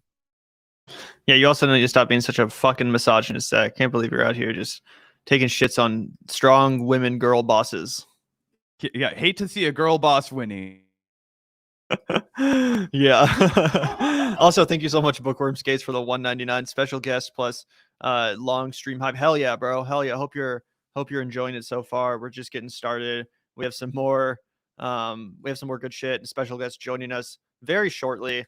While we wait for our special guest, would you like to start talking about Destiny, or do you want to cover the Ukraine or the Russia-Poland debacle? I think just because I'll have, unfortunately, just less to say about this. I have less information about it, that maybe we could just squeeze in the, you know, Russia's missiles hitting Poland. But again, we can definitely get to everything before the end. But this was fucking blowing my mind earlier, and the exact kind of thing that I was worried about, and I believe that you were worried about when we were kind of having our debate with Dylan Burns and how this kind of shit is gonna, like, why we need peace negotiations now, is because war has so many peripheral ways to just get way worse. Shit you wouldn't even expect at all. And in every outcome of, especially every bad outcome, every destructive outcome in war, it's exponential. Tensions are running high. People are acting on impulses. They're scared. They have to protect their country. In this case, it's NATO. A bunch of fucking countries, and they have, obviously people have been talking a lot about Article 5, which says that if a NATO country is attacked, then fucking NATO will respond. But yeah, breaking Warsaw, Poland, a senior U.S. intelligence official says Russian missiles crossed into NATO member Poland, killing 2 people. And wherever, I'm not fucking good at remembering the names of the places in Ukraine, which is why I'm fucking terrible at giving commentary on this. I can't pronounce any of them, but near Poland, on its border, there has been, closer to the border of Ukraine, there has been more fighting, from what I understand. And that was, people were predicting that it could have led to spillage into Poland. Now that's occurred, and we're all just kind of waiting with bated breath to find out what happens, right? Does NATO decide they have to respond? Does Poland demand it as a NATO member? Do they start fucking deciding that they're going to go to war for the rest of us? And then it's like, what the fuck happens? And we don't know. I don't have that information. I'm nervous about it. That's why I've been rambling about other things. Right. So let's try to break this down to the best of our abilities. Obviously, Poland is a NATO country, and an attack on a NATO country would result potentially in NATO enacting Article 5, which basically means they're going to war. We're going to fucking war. Let's hope that doesn't happen. Fuck Russia, obviously, but I still don't think that this is worthy of a world war, right? Unfortunately, I don't know what the solution is, but escalation is not the ideal move here. Also, it's hard. I don't want to give any credibility to this necessarily, but Russia media is saying that they're denying striking Poland, saying that this was not a Russian missile. So again, it's hard to know what's true here. I'm certainly not inclined to just believe whatever the fuck the Russian state media propaganda apparatus is telling us. Of course, they're going to try to deny this. But that is what they're saying, that this is not a Russian missile. Also, just for some peace of mind, I'll throw this up on screen. From what I have read and seen of Peter Zahan, he's a pretty reliable source on this stuff. Peter Zahan is saying, deep breath, everyone. The U.S. is literally listening on Putin's calls. This was almost certainly an accident. There will be repercussions, but not a massive NATO action from this one thing. So the good thing is, the good news is that it does appear to be an accident. It's not like Russia was just like, fuck it, we're going to start World War III today, woke up and fired off some missiles into Poland. Thank God that's not what happened. It does appear to be an accident. So hopefully NATO is able to respond accordingly and not in a way that would escalate us towards the brink of nuclear annihilation. Because if they do respond in that way, then we would be in World War III. And that's not a good situation. Newsflash, not good. So again, luckily I do trust Peter Zahan from what I've seen of the guy. He seems pretty on point. So I think that I do take a little bit of, peace from this, and hopefully he's correct that there will be repercussions, but not a massive NATO response. Yeah. And the one thing that does kind of make sense that this was an accident, if we can throw this map up on screen, Gavin. So this is the drop of where the missile supposedly went. And you can just see, guys, how close on the border where they're fighting is. So I imagine that part of the, discussion with Russia as a means of preventing this massive escalation will be like, hey, the fighting over here has to stop. You're fighting from Russia over, and now you're like all the way over in Poland. And then if we see this happen again with a country like Slovakia or Romania or Hungary, because I did see that, obviously Viktor Orban is not a guy you want to fucking deal with. But he was getting a fucking, up in arms about this too, because he also shares a fucking minute border with Ukraine, and he doesn't want his fucking country to get bombed. And not that, Orban is anything other than a fucking fascist, but you have to expect that a fascist will respond with fascism. And so obviously it's fucking a tremendous sigh of relief that the United States are trying to exercise diplomacy, that we are engaging in these kinds of conversations. But, you know, the fact needs to be said that all of this could have been avoided, as I'm not the first person to say. I believe Ben Burgess was tweeting about this earlier, but it's like this could have all been fucking ended by, like, you know, hey, let's get these fuckers, Putin, the two Vlads, as we'll call them, Vlad and Vlad, get them out to Camp David. Okay, let's negotiate something. We need to stop this war, you know, and start applying pressure from the United States side that, hey, this has to end in diplomacy. We stop giving weapons to Ukraine. We stop fucking shelling out $30 billion whenever they cry for it. They have to fucking listen to us in their fucking peace agreements. And look, I'm not saying that every Ukrainian is bad. No, but I'm just saying that this war needs to stop. I'm just saying that, you know, it's true that every time we send those $30 billion, somehow those weapons in fucking end up in the shoddiest fucking hands in Ukraine. They end up in the fucking openly neo-Nazi Azov battalion. That is not propaganda. That is legitimate. And again, it's like, you can't conflate it. Not every Ukrainian is a Nazi, yada, yada, yada, but it is a problem over there. And all of these things lead us to the fact that, you know, we should have been able to do diplomacy like before anything like this happened that risked a literal fucking nuclear war. And even if it's a small risk, even if it's 1%, 5%, that is the end of the world as we know it forever, guys. That is big time. That is problem for everybody. Okay, so yeah, I hope that this is correct, and that, you know, this could be the catalyst. These conversations can be the start of something. Yeah, Archduke Franz Ferdinand was the name of the guy, right? He got who killed Franz Ferdinand? Yeah, no, I know. I want to know the name of the guy who killed him. Yeah. Anyway, it's very, very scary stuff. This war needs to end as soon as possible.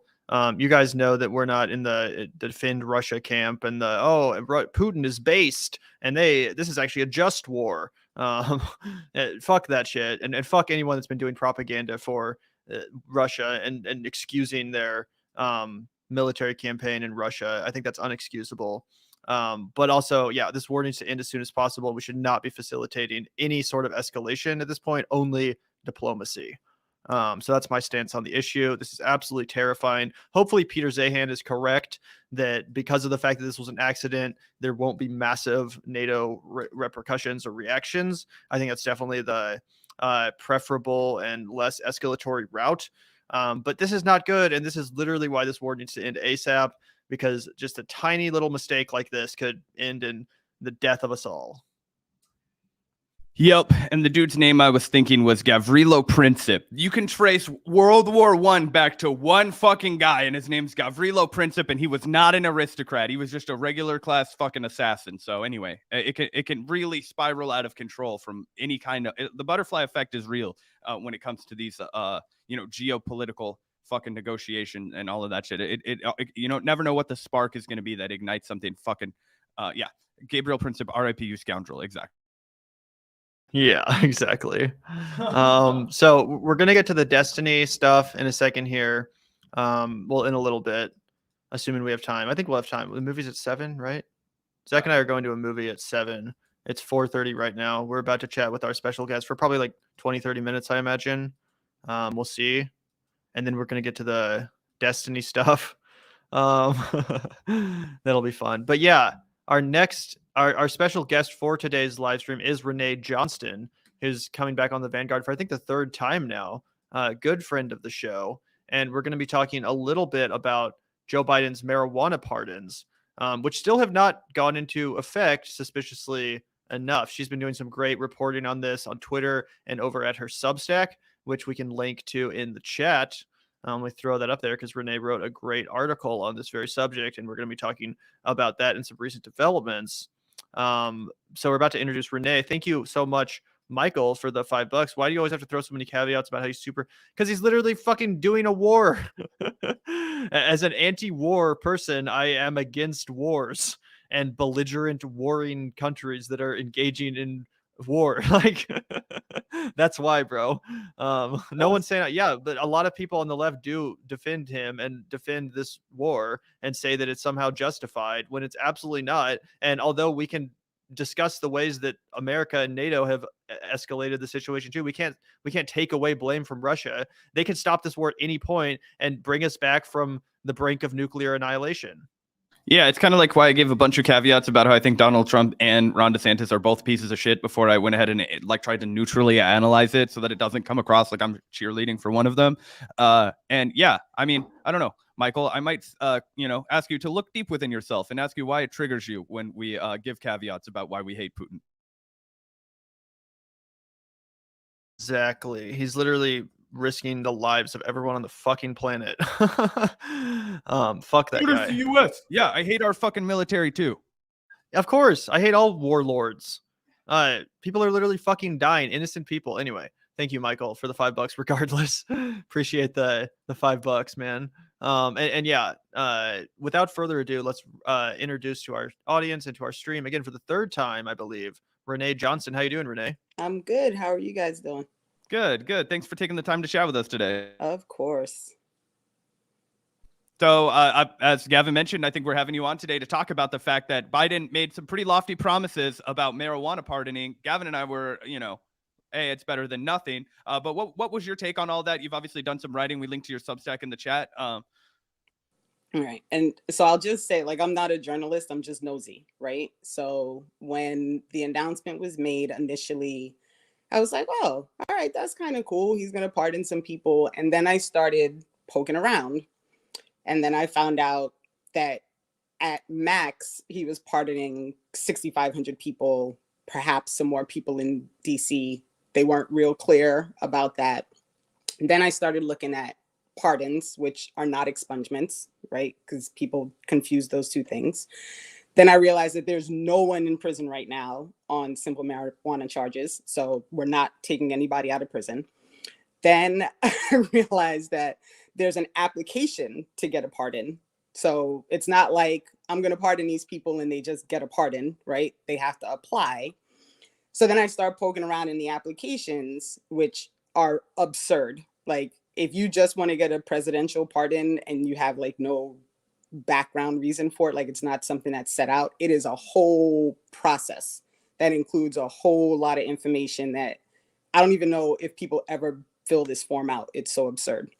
So I started thinking, like, they're going to make people do all of this, like this whole process to get this pardon that everybody's jumping up and down.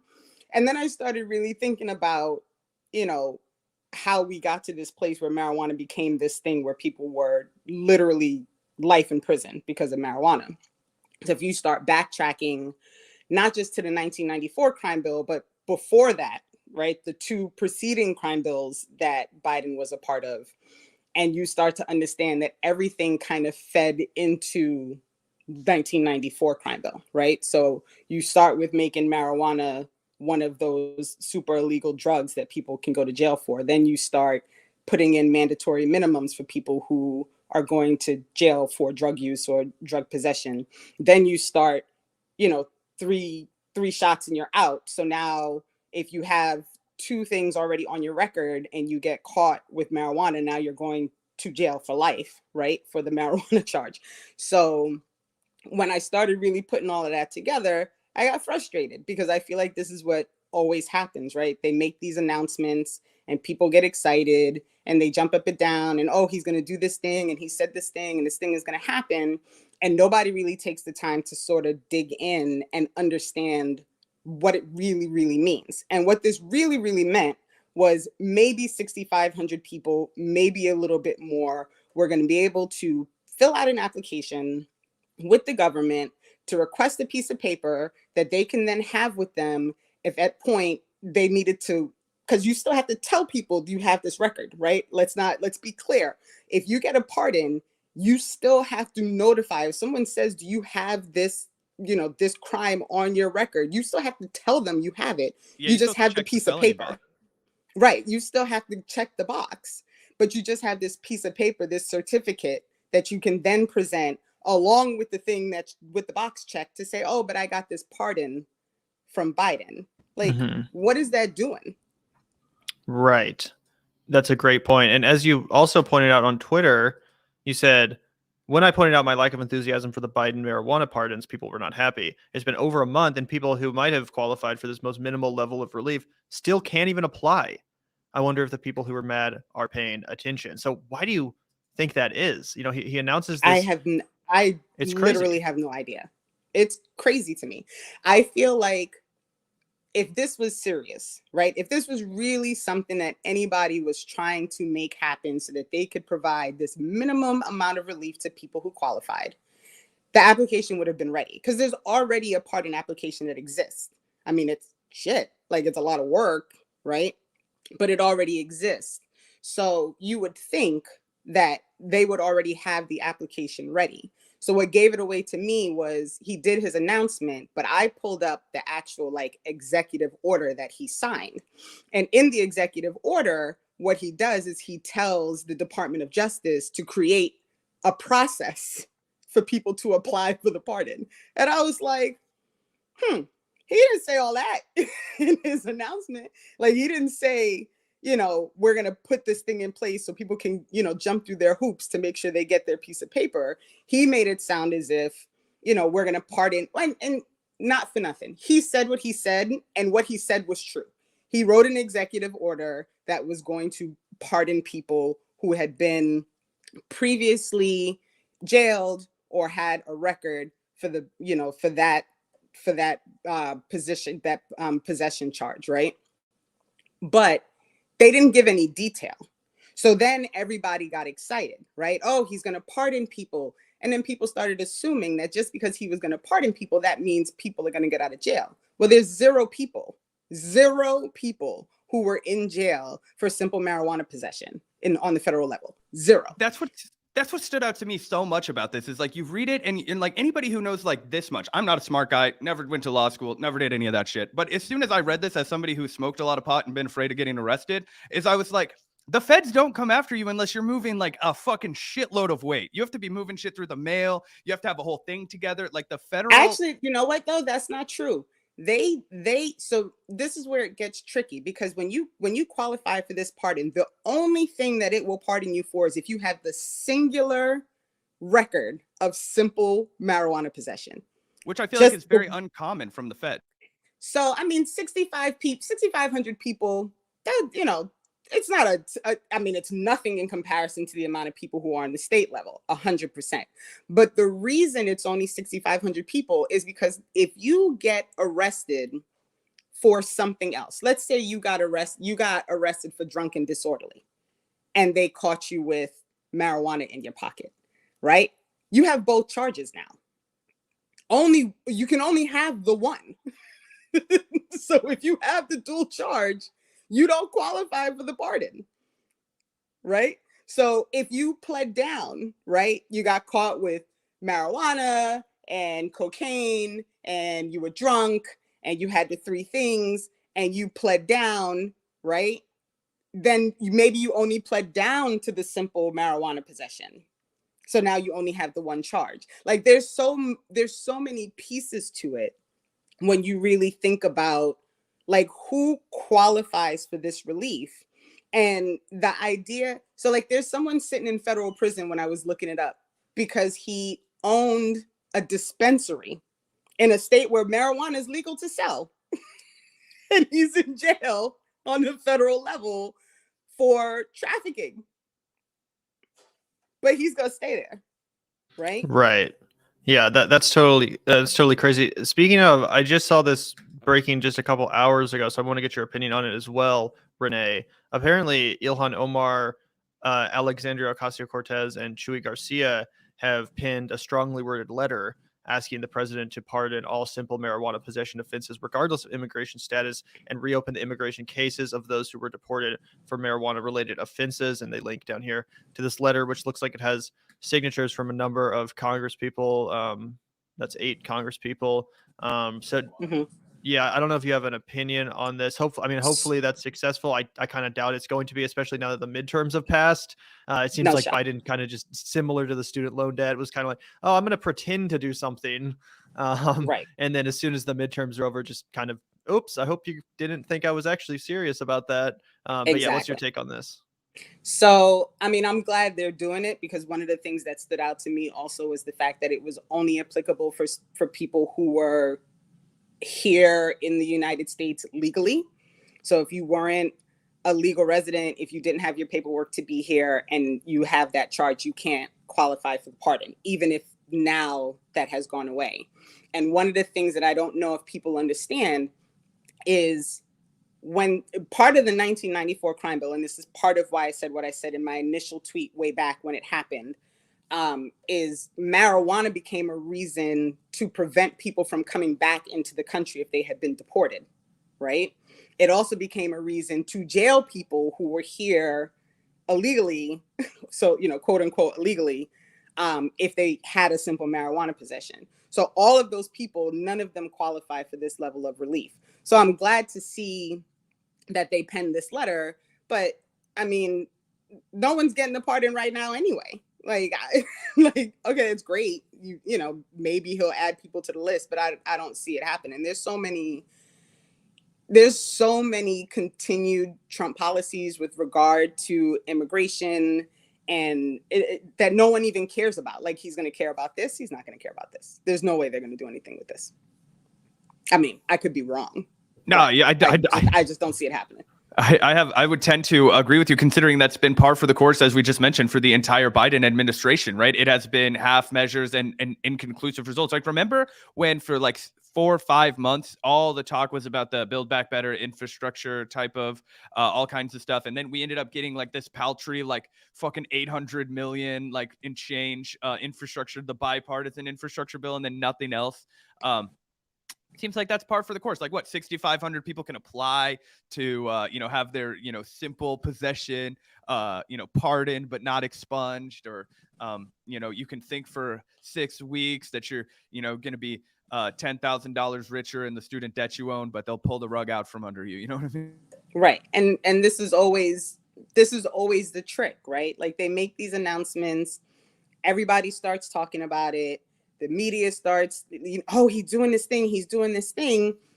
And then nothing happens, right? And then no one's paying attention to the fact that nothing happens. Every week, I tweet when I notice that there's no application ready. I've been doing it every week because I'm frustrated, right? I'm annoyed that, because people were like, oh, you're being unfair. He's changed. People are allowed to think differently than they did years ago, and are you the same person that you were in 1994? And then some fools were like, she wasn't even alive in 1994, or she was like a baby in 1994. And I'm like, dude, I was a sophomore in college in 1994. Like, I was paying attention when these things were happening with the crime bill, because I grew up in Brooklyn, New York, right? Like, I lived in an area that was already heavily, heavily policed, right? And was there criminal activity? Yes. But there was a reason for that criminal activity, because we weren't making guns in Brooklyn. We weren't producing cocaine in Brooklyn. We weren't making, like, those things were not being created in Brooklyn, but they were there, right? So one of my big issues is, the government as a whole has created a criminal empire in Black, brown, indigenous, poor communities. And then they turned around and they punished those same communities for a situation that they created. And they've never, ever presented anything that was going to pull people out of that situation. Fixing poverty is never, ever the question. Like, how do we fix the problem, the root issue that is causing these things to be happening in this community? That's never part of the conversation. It's always, how can we jail more? How can we bring more police in? How can we police more? How can we put more people in prison? Like, how is that always the answer? So you create this whole mass situation, right? And then you turn around and you offer pardons that are going to pardon 6,500 people. And you want me to jump up and down and be excited about it? Like, no, right. Not doing it. Right. And you may remember that around the same time of that announcement about the pardons, Biden also suggested or implied that cannabis would be descheduled, that it would be taken off of the Schedule 1, which would, effectively decriminalize it in the country. Right. Here's Gary Chambers back on October 6th. He's he was a Senate candidate in Louisiana, big advocate for cannabis legalization. And he was just, presenting this as if it had happened, like this is what Biden did. He pardoned all federal simple possession charges of marijuana. He encouraged governors to do the same and instructed the attorney general to look at how we change the schedule of candidates, basically implying that it's going to get descheduled. And of course, myself, like Gary Chambers, as an advocate for cannabis legalization and criminal justice, I'm willing to give credit if it happens, right? I think Gary Chambers was, I think he might have jumped the gun a little bit in giving that credit, but I'd be happy to come out here and say, got to give credit where it's due. This is obviously a good thing. But Biden hasn't done any of these big things yet. So here's where it's tricky, right? Like, here's where he did do those things. He did pardon the charge. He did encourage the governors to do it, and he did instruct those people, but it's not going anywhere. That's where the problem is, right?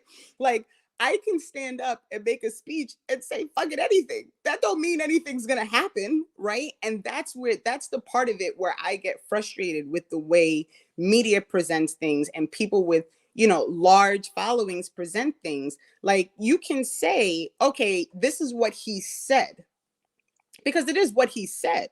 But what is he going to do, right? Because you don't have to deschedule marijuana to decriminalize it. They don't have to go hand in hand. It's not necessary. In the Netherlands, the way they got around the whole scheduling thing is it's just not a crime, right? It's like they have a whole list of drugs that you can walk around with and you're not getting in any trouble. They just decriminalized it, like, period, right? Because descheduling is an international treaty situation, right? So the reason it's in Congress in order for it to happen is because in order to ignore an international treaty that the United States has adhered to, Congress has to put something in place to say that we're no longer going to abide by this thing, right? Which is crazy because the only reason that we're in other countries are in those treaties with us is because we forced them to. Right. Exactly. But the U.S., listen, I was born here, right? Like, I'm not going to pretend like there aren't some benefits to living in this country. I'm well aware that they are, but we're also full of shit, right? Like, the rules are only applicable when we want them to be applicable, right? So, one of the big things that I talk about is, like, whenever we do something wrong in the eyes of international law, and like the ICC tries to select, the international court tries to be like, yo, US, what you doing? We're just like, go about your business. We don't have to, we don't have to listen to you. We rewrite the rules in order to, allow our government, our police, our people to do whatever they want. It's the reason that technically the United States can't go overseas and torture anybody, but they can do it here, right? They can break international law because of the way they rewrote the rules. So it happens all the time. It's not something that can't be done. But the best of all of this that people don't even talk about, there is literally a law right now in Congress sitting in Senate committees to decriminalize and deschedule. Ask me if the White House supports it. Doesn't it have to pass? Because it passed the Senate, right? And it hasn't passed the House. It passed the House. Okay, right. It's sitting in Senate committees right now. And it does all of that. It decriminalizes, it removes it from the scheduled substances, it eliminates the criminal penalties. It does all of it. And it's going to sit in Senate committees. So you have no optimism that we're going to see any real progress on that front in the remaining 2 years of the Biden admin? No. Yeah. I have zero. And listen, I'm a pessimist. I don't trust any of these people. I mean, I'll go along, right? They said we were going to get student loan. I filled out the form because I'm not stupid, right? Like, I'm going to fill out the form. Hedge your bet. Right. I'm going to hedge the bet, right? If it happens, I'll take it. I'll take that $20K because I was a Pell Grant kid. So I'll take it. But I'm not expecting anything to happen. I also filled out my PSL because I work in a school. I've worked in schools for 22 years. So, maybe I'll get a little break, in another 5 years. But I literally owe $12,000 more now than I owed when I graduated from grad school. Yeah, that's what's fucked up about all of this. And, as somebody who also has student debt, it's just like, it's fucking crazy that it was set up like this. And then they had 3 different paths where there was like supposed to be debt cancellation. There was the Pell Grant stuff. There was if you were just like a regular dumb fucker like me, and then there was if you did like public service, which is what my like my significant other applied for because she works for a public radio station. And it was just like, well, you know, probably not going to get any of that now. And it's just like, what the I can't say I didn't like, I wasn't skeptical of this from jump because I remember there were a couple of people that came out and were like, hey, the way they did this was like, you know, designed to fail. Basically, it was designed to be open to fucking right-wing lawsuits, which is just massively frustrating because again, that just kind of seems to feed back into what the Democrats always do is what you said. They want to make a speech about it and then have nothing ever happen. Right. And it's uber frustrating. I just like, I would love for just one time when they make these major announcements that this thing is going to happen, that something actually happens, right? And it's frustrating when I pointed out, because the first thing I wrote was, it's really funny to like listen to Biden talk about marijuana like he didn't make it the thing. Like his son hasn't been arrested for crack and yet not in jail, even though there are fucking like plenty of people. He literally worked towards making marijuana the problem that it is. So this response wasn't even commensurate. Like it didn't even match up with the problem he created. But I agreed it's something, sure. But then the more I looked into it and the more I read, and like I said, I'm nosy. Like I went through, I was reading bills, I was reading like everything because I wanted, you know, I wanted to be able to speak from a sense of, I did my due diligence and I did all the reading and I looked it all up and I read all the bills and shit. Like I said, I was a college student in 1994. So I remember, you know, people were really like, oh, well, Black people wanted the crime bill. And I'm like, okay, but I'm Black and I ain't want it, right? Like I sat around with a whole lot of Black people who didn't want it. You know, I know communities, and not to say that there weren't Black people who supported it. Of course there were. But listen, Clyburn's Black. I don't want him speaking for me either. Like there's a lot of people who, I love this saying, like all skin folk ain't kinfolk, right? Like there are a lot of people who look like me who we just simply do not have the same things in mind as far as like what's going to really do something to improve the material conditions of people. And this was just not one of those things. So when people were coming back at me and saying, oh, well, you're not being fair about the crime bill, the Republicans, the this, the that, like I tracked down the video from C-SPAN that I remembered watching with him saying like, they're trying to give the Republicans credit. I wrote this bill. So why are you talking to me about, you know, not blaming him from the crime bill when he's claiming credit for it? Like he claimed credit for it then. Right. Yeah. It's so frustrating, especially because even red states like here in Missouri, you know, we're now to the left of the Missouri voters. One of the most red states in the country are to the left of Joe Biden. Like Missouri just legalized cannabis. This is something that's bipartisan. It's not just like a bunch of like hippie freaks out here that want it legalized. This is the modern era. Even the corporations want it legalized. You think this will be the biggest, like, and the most obvious win ever for Biden? It's popular across the board. It's the rare instance where the corporate position preferred by, you know, corporate America and big pharma and stuff actually aligns with what is the right thing to do. Mm-hmm. It's just like, fucking do it, dude. Like it's so obvious. But see, there's like a background to this, because remember when Kamala Harris was in California, she fought against people with, you know, marijuana charges being released, right? Don't forget, the prison population is a profitable business, right? It is making a lot of people money to keep people in prison. So if you start releasing people for things like marijuana charges, you're going to lose a chunk of your prison population. You're going to lose a chunk of your people who are sitting in prison right now waiting for their trial, right? And you're going to lose a lot of people who just simply like, I'll just go along with this charge. Not necessarily like this is what I did, but I'm going to go along because if I go with the marijuana charge, I'm going to spend less time in prison than if I go through trial and I accept this other charge, right? And I get found guilty for this other thing. So there's a lot more into play. Like as far as big pharma goes, of course, like now marijuana is getting popular. People can sell it in stores. So now, of course, all the mom and pop shops and all the little places that used to be dispensed, they're all getting bought out, right? Because it's going to become a big business. But at the same time, the prison population is one of the most profitable because it's slave labor, right? You have all these companies who are producing out of prisons. Like, it is, people forget that sometimes, right? And also, when you think about who goes to jail for marijuana, right? You could have, like, Zach could have the same 5 dime bags in his pocket that I could have in my pocket, right? We're both weed heads. We both just have 5 dime bags because it's Sunday. Yeah. And we ain't get through it yet, right? Zach's getting the simple possession. I'm a trafficker.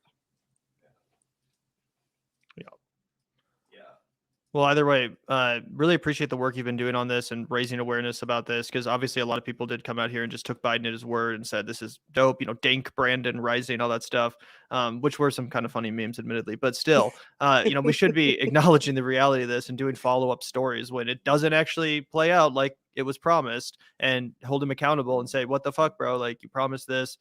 We need some results here. Let's see some movement here. And if he does still decriminalize it, of course, we'll give him credit, but it looks less and less likely. I share your pessimism. Again, thank you so much for coming on. I've just linked once again to your Substack in the chat, because you do great work, not only on this issue, but other issues as well. Loved your piece about the political horseshoe theory. I forget the specific title, but you did a great job. The problem with the political horseshoe. Yep. Correct. Thanks, so everyone check that out. Yeah. Thank you so much for stopping by, Renee. We love chatting. Thanks, fellas. Talk to you soon. Yeah, always great chatting with you, Renee. Looking forward to the next time. Bye-bye. Bye.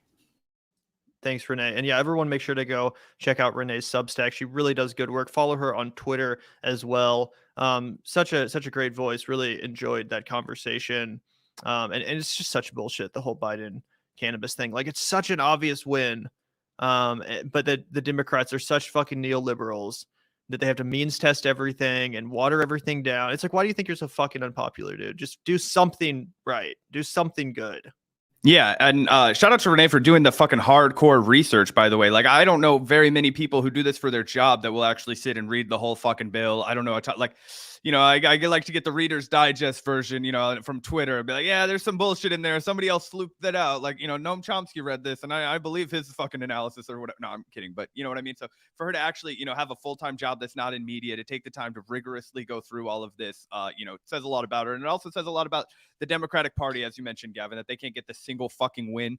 You made the point that the Democratic Party is, to the right of the state of Missouri. It's absolutely baffling. I mean, they won't even codify Roe, which makes them to the right of the people of fucking Kentucky on some issues. So, Dark Brandon needs to make a return to the stage and actually follow through, because otherwise, yeah, exactly. So much for moving Biden left. LOL. Yeah, egg on our face for that one.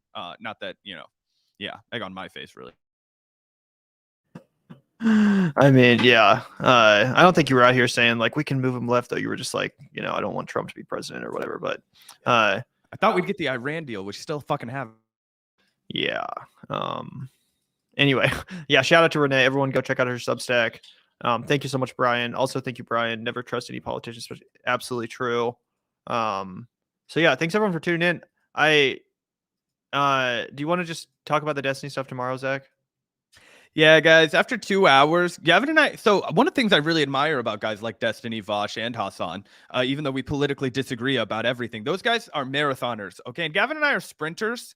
We come out here, we get in and we get out. We're not here to stream for 10 hours. I lose my liveliness. I want to end with a bang with Renee. That was some great hardcore analysis that we just did. So yeah, but we'll be back tomorrow, and that'll give us something that we can make sure that we have a little bit to go. Oh, is Gavin muted? Dude? Yeah, sorry about that. Yeah, so hopefully you guys weren't like just sitting here waiting the whole time for us to talk about Destiny. If so, LOL. You're gonna have to tune in tomorrow because we will cover that tomorrow. But we are gonna get out of here for today because we're going on for 2 hours and we're both a little bit tired. We both have about 2 hours as our longevity as far as streaming goes. And yeah, I don't just want to sit here and give you guys like shitty commentary while I try not to fall asleep. So thank you everyone for tuning in. I hope you enjoyed the conversation. Go check out Renee's Substack, support her, follow her on Twitter, all that good stuff. And until tomorrow, Peace out. Also, huge shout out to the patrons. If you guys enjoy the content we produce over here at the Vanguard, agree with our perspective and message, and want to support independent media, please do consider hitting up the link in the description, patreon.com/the Vanguard channel. We really, really appreciate the support from our patrons. It makes the show possible, and we wouldn't be able to do it without their support. So it really, truly is meaningful. Even just $5 a month goes so far. And like I said, wouldn't be able to do this show without you guys. So thank you so much, everyone, for tuning in. Huge shout out to the patron community. If you'd like to have your own name up here on the shout out screen and support an independent left media show in the process, then sorry, bro. I'm sorry, dude. We were going to talk about it, and then we got off track and ended up talking about it. Also, Zach and I are going to a movie in an hour or two, so like I got to eat some dinner real quick. You know, I apologize. Tom. Oh, well, ban Tom Hardy. Fuck you. Is this the real? Isn't Tom Hardy the actor? Are you Tom Hardy the like Bane or whatever? That's Tom Hardy. Or the famous 19th century writer. Yeah. Anyway, sorry, Tom. And we're seeing The Menu, Drew, with Ray Fiennes. So super excited to check that out. Hopefully it's good. It's called The Menu. I don't know if you've seen trailers for it. It looks really good. Either way, sorry for misleading everyone with our title. You're going to have to tune in tomorrow if you want to see the Destiny commentary. So hit that subscribe button, hit up the link in the description, patreon.com/the Vanguard channel. Again, if you want to support the show, access to our Discord, and your name up there on the shout out screen. Hit it up, guys. Great way to support the show. But thank you all for tuning in. Hit that like button on the way out, and we will see you tomorrow. Yeah. Peace out, everybody. Sorry for anybody that literally just wanted to hear us talk about Hassan and Vosh and Destiny. I can't imagine that was like the bulk of our audience, but we'll be back to it tomorrow. So we'll definitely hit it tomorrow. Absolutely. Thank you guys for tuning in. And again, shout out to Renee for stopping by. Really appreciated that conversation with her. Peace the fuck out, guys. We'll see you tomorrow.